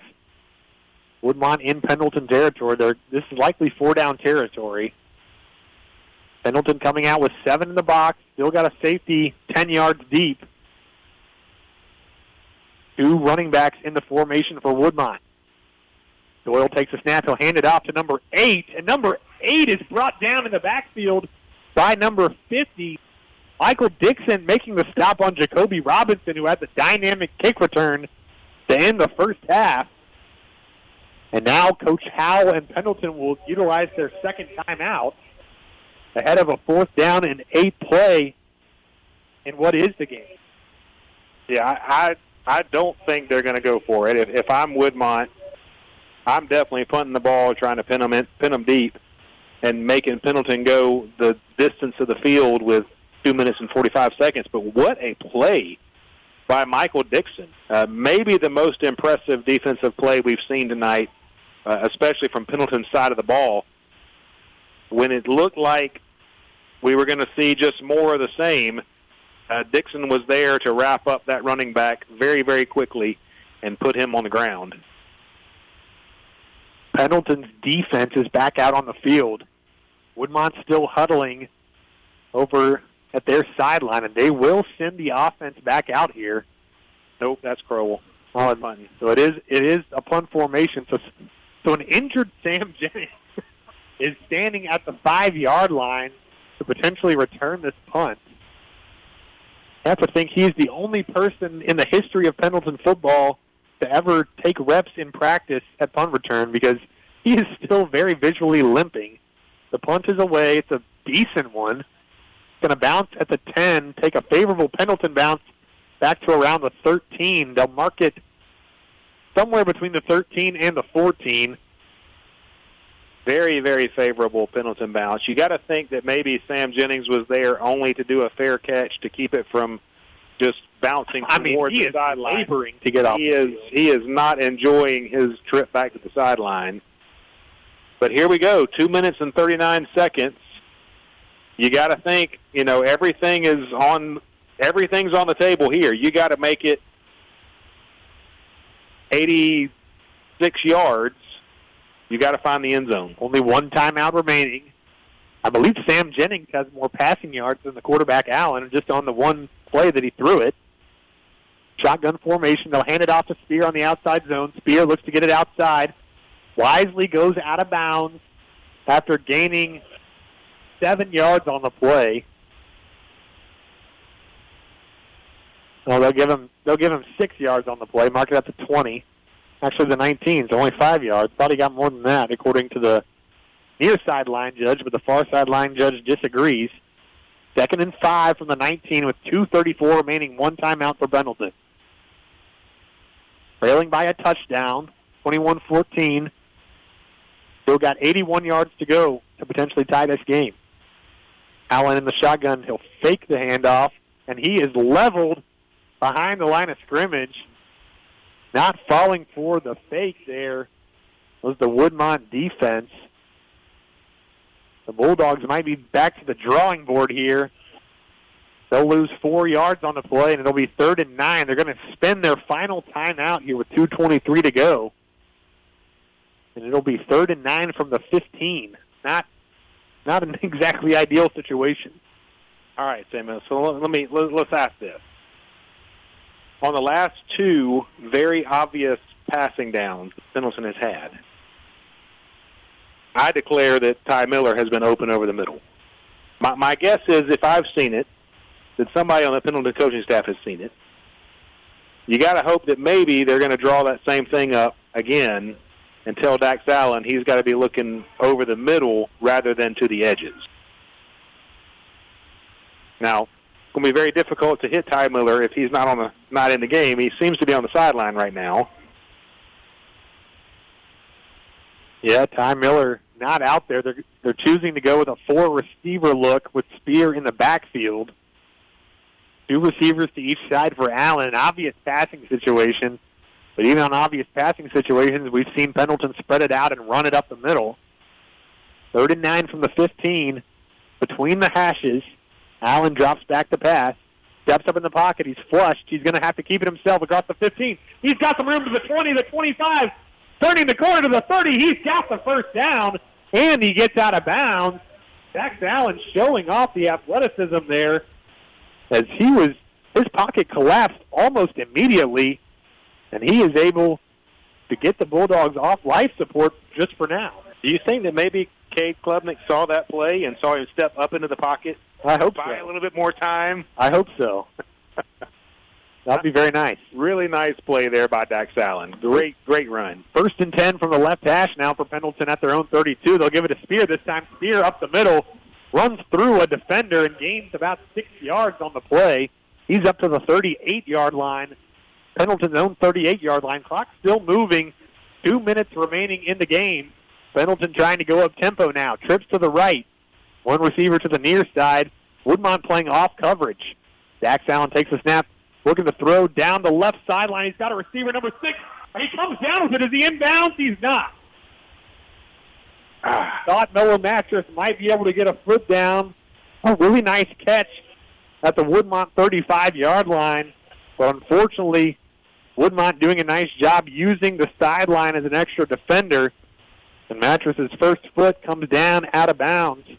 So they'll come back. They'll bring the ball back 3rd and 4 from the Bulldogs 38. 2 receivers to the right, 1 to the left. Ty Miller in the game this time. Now Brace Spear up the middle, the turf monster, who has gotten Devontae Taylor, starting running back for Woodmont, this time gets Brace Spear, and I thought he was going to have enough for the first down. You know, you got to wonder if there's a little bit of moisture on the field tonight. They'll bring up 4th down and 2 from the 40. They'll give it to Spear again. Spear right up the middle. He has enough for the first down. The clock is still going. Stops for them to move the chains. 1:25 to play. Spear once again giving the Bulldogs some life, but they've got to go quick. They're at their own 44-yard line. The clock is moving now.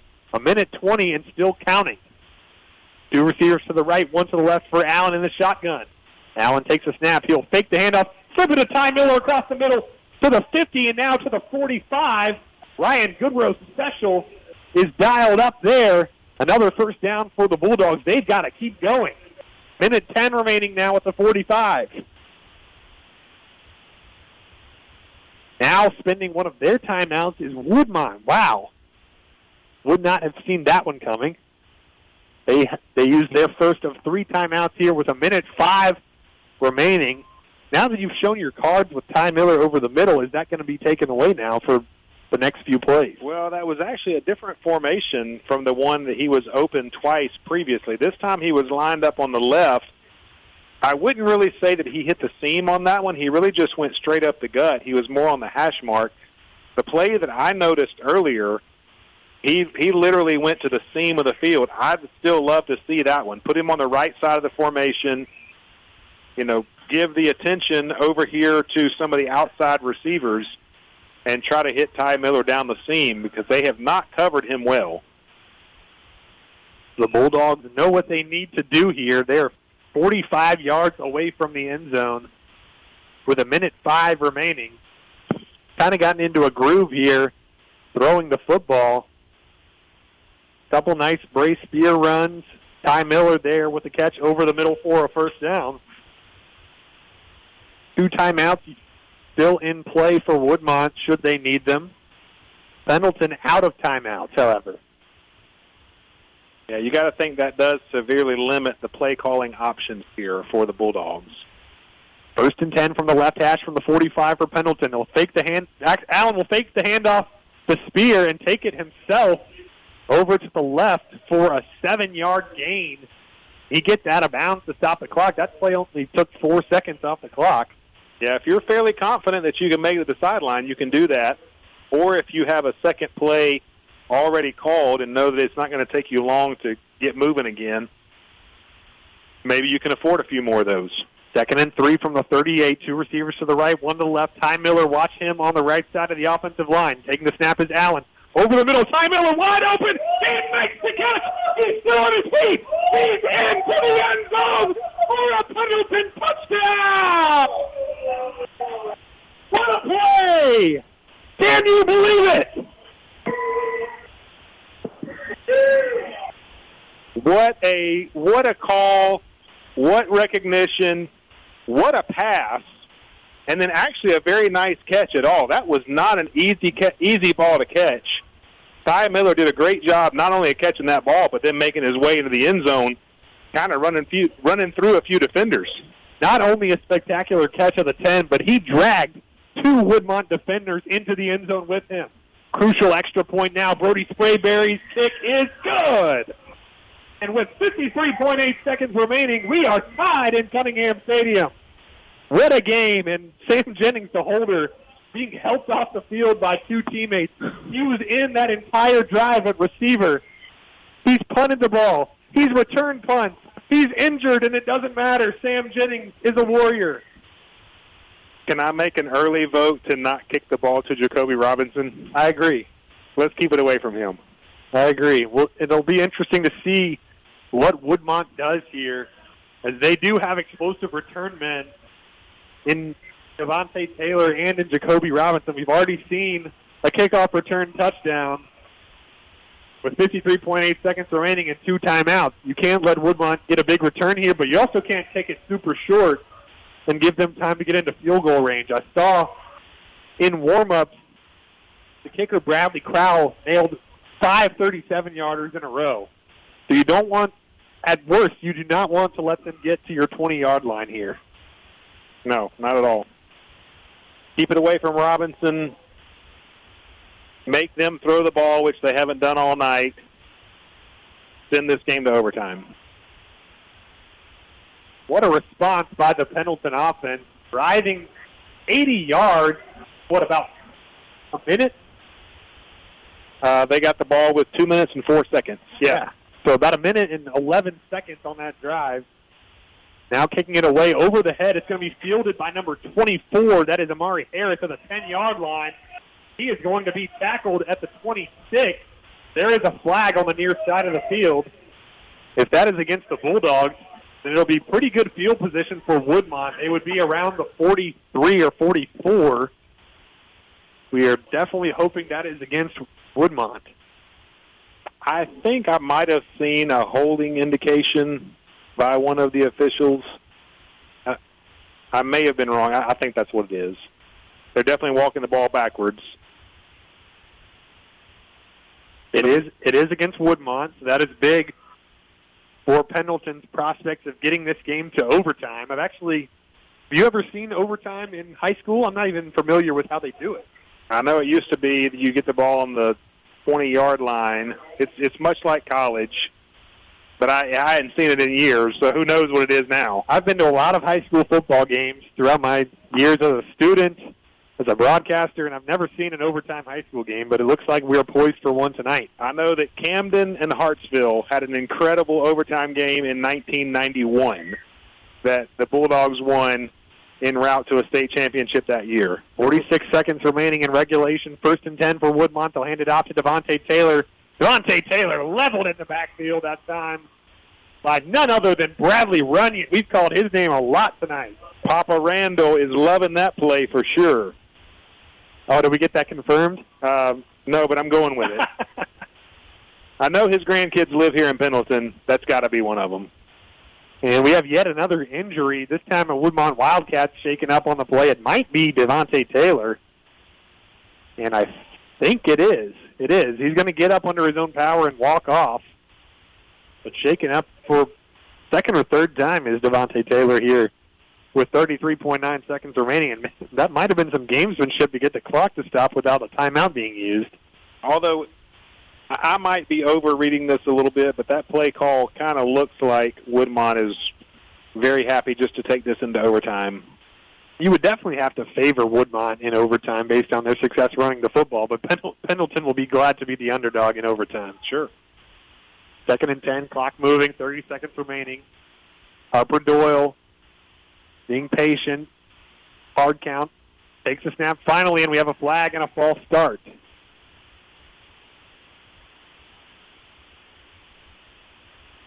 If you're just joining us, this has been a highly competitive game. Woodmont took the lead with 4:45 to go on a Devontae Taylor 6-yard touchdown run to go up 21-14. Then a couple drives later, Dax Allen led the 2-minute drill down the field, capped off by a 38-yard touchdown pass to Ty Miller up the seam to tie things up at 21. Now 21.2 seconds remaining in regulation. Woodmont with the ball at their own 12. We are destined likely for overtime. The clock is moving. It'll be interesting to see if they even snap it again. They will. Takes the snap, hands it off to Amari Harris on the outside zone. Harris still on his feet, has some room, but he is tackled short of the line to gain. That should be the final play of regulation. And, Samuel, maybe an indication for what we're going to see in overtime. Dax Allen was on the field at linebacker in that possession. Oh, good catch. He is. And he's pumping up the crowd. He's playing both ways, quarterback and linebacker. I think there's no doubt if this game's going to overtime, I think you got to have Dax Allen on the field. So for the first time in the history of broadcasted Pendleton football here on Spirit Radio, we are going to overtime. So they put 3 minutes on the clock. I believe that is the break between regulation and overtime. So we discussed it several times how this game's been flying by, and then all of a sudden we're in overtime, but we'll take it. Yeah. I sure wish Jerry Rackley had his cell phone on him. I'd call him up and say, hey, coach me up on how overtime works for high school football games. Yeah, we are learning the rules on the fly here as we go, so you'll have to bear with us. If it's like college, I know college, each team starts at the 25-yard line, and you play normal from there with the clock just off. Each team has an opportunity to score, and if one team is ahead after each team has possessed the ball, the game is over, and we keep going if the game is tied after 2 possessions. It looks like each team will have 1 timeout. They're sending captains back to the middle of the field. So the gesture of the 1 was for 1 captain. So the captain for Pendleton in overtime will be Dax Allen. For Woodmont, it will be Jeremiah Gibson.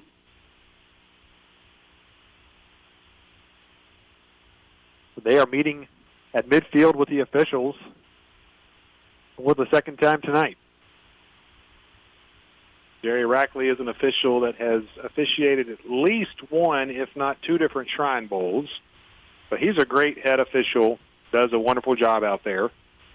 He is coaching up these players and making sure they understand what's about to happen. Coin toss in the air. Looks like Pendleton won the coin toss. So it looks like Grayson Howell just went over to the student section and explained what was going to happen. So Woodmont will possess the football first after Pendleton won the toss and elected to play defense. So that indicates to me that it's sort of like the college model of overtime. The shootout kind of a thing.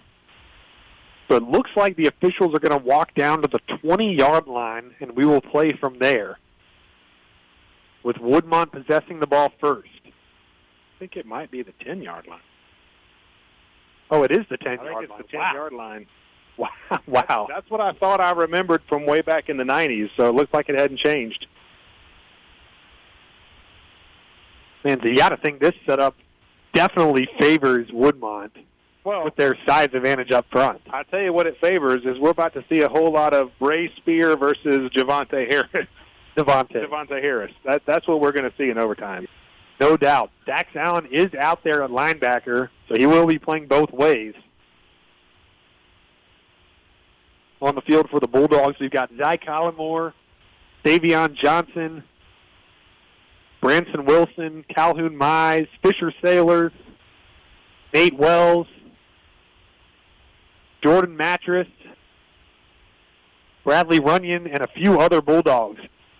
Here, 1st and 10, 1st and goal in overtime for the Wildcats in the shotgun formation.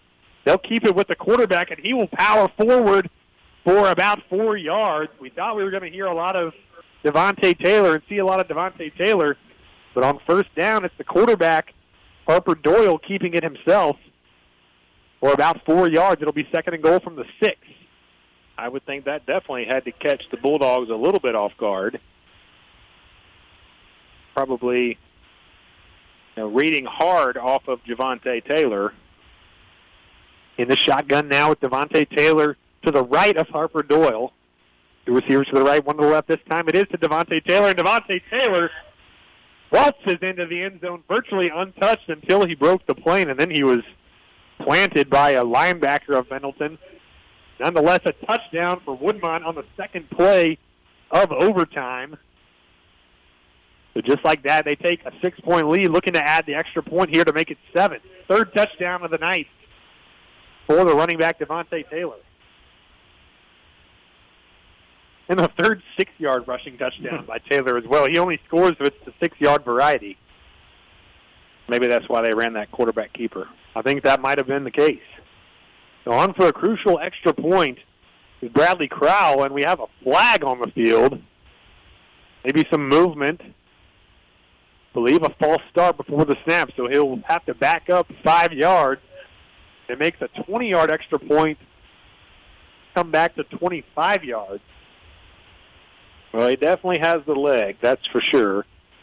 But every yard you add, it makes the kick a little bit more difficult because it takes that much longer for your straight kick to make it to the goal line. So you never know. We'll see. Holder Nicholas Kites has his hand down at the 15. Snap, the hold. The kick is up. The kick is on its way, and it is good. So 28-21, 28-21 lead taken by Woodmont, and now Pendleton will possess the football at the 10-yard line in the same spot. Ryan, I'm going to pose this question to you. I know if I'm Grayson Howell in this situation, I'm going to score a touchdown, I'm going to go for 2, and I'm going to win this game. What say you? Yeah, I like that call. They really haven't shown. I don't think you're going to be able to stop Devontae Taylor on a consistent basis here in overtime. Yeah, they haven't shown a lot of ability to shut that run game down. So I think if they put it in the end zone, probably a good time to go for 2. In the shotgun, Dax Allen will hand it off to Brace Spear, and selling out to stop the run is Woodmont. No one was fooled on that play. Blown up for a 5-yard loss. Looked like it might have been an RPO look for Pendleton, as a couple receivers were wide open in the end zone, but choosing to hand it off was Dax Allen, and that was now the correct choice if he had options there. Definitely puts them behind the 8 ball right now. We got 2nd and goal from the 15. Handing it off to Spear yet again. Spear turning his legs, but he is not even close to the goal line. He's stopped at the 12. 3rd and goal from the 12 coming up. Oh, and now it has been confirmed that Runyon is Randall Runyon's grandson. Appreciate that information from Jason and Summer Williams. Vance Grove Baptist Church, good friends of ours. Crucial 3rd down and goal for the Bulldogs. Obviously 4-down territory, trailing by a touchdown here in overtime. Dax Allen under center. Allen takes the snap, fakes the handoff. He'll roll out to his right. He fires wide open, Ty Miller. Ty Miller has some space, and he's down to the 5-yard line. I did not see the backside linebacker who made the tackle there. I thought he was going to go in for a touchdown. But a nice play design no matter what for Grayson Howell and this Pendleton offense. Makes this 4th down and goal a lot more manageable. It'll be 4th down and 6. Game is on the line. You're on the right hash. What do you do here if you're Pendleton? I think it's got to be in the air. I think you got to draw up something tricky, but it's got to be in the air. I just don't think they can make it to the end zone just giving it to Spear, because you got to think Woodmont is planning for that. We have seen Coach Howell and Pendleton go some trick plays throughout this season. In week 1, it was a double reverse pass back to the quarterback, who fired and found Landon McMillan for a touchdown in the loss to Chesney. Last week we saw a trick play on a reverse flea flicker. This week we've seen a double pass to Sam Jennings. What will it be here on 4th and goal? Sam Jennings, not much of a threat running a route. He's been out there for every offensive play, but he is really still shaken up.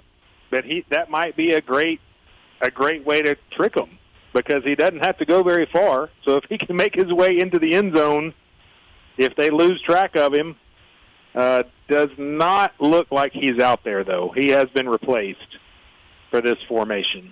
So 4th down and goal from the 6. This is the game. Pendleton down 28-21 here in overtime. They have to get in the end zone. 2 receivers to the left, 1 to the right. Brace Spear in the backfield. Dax Allen takes the snap. Pressured immediately. Woodmont stacks him down. And that one is going to be a heartbreaker for Pendleton. Woodmont sends pressure, and Dax Allen is sacked immediately. A lot of hands over the heads of the Pendleton faithful here tonight. But what a game of high school football we've been treated to at Cunningham Stadium. Woodmont emerges victorious 28-21 to improve to 1-1 on the season. Pendleton falling to 1-2. Ryan, not the outcome we wanted there at the end, but what a football game. Yeah, I think Pendleton has a lot to be proud of tonight.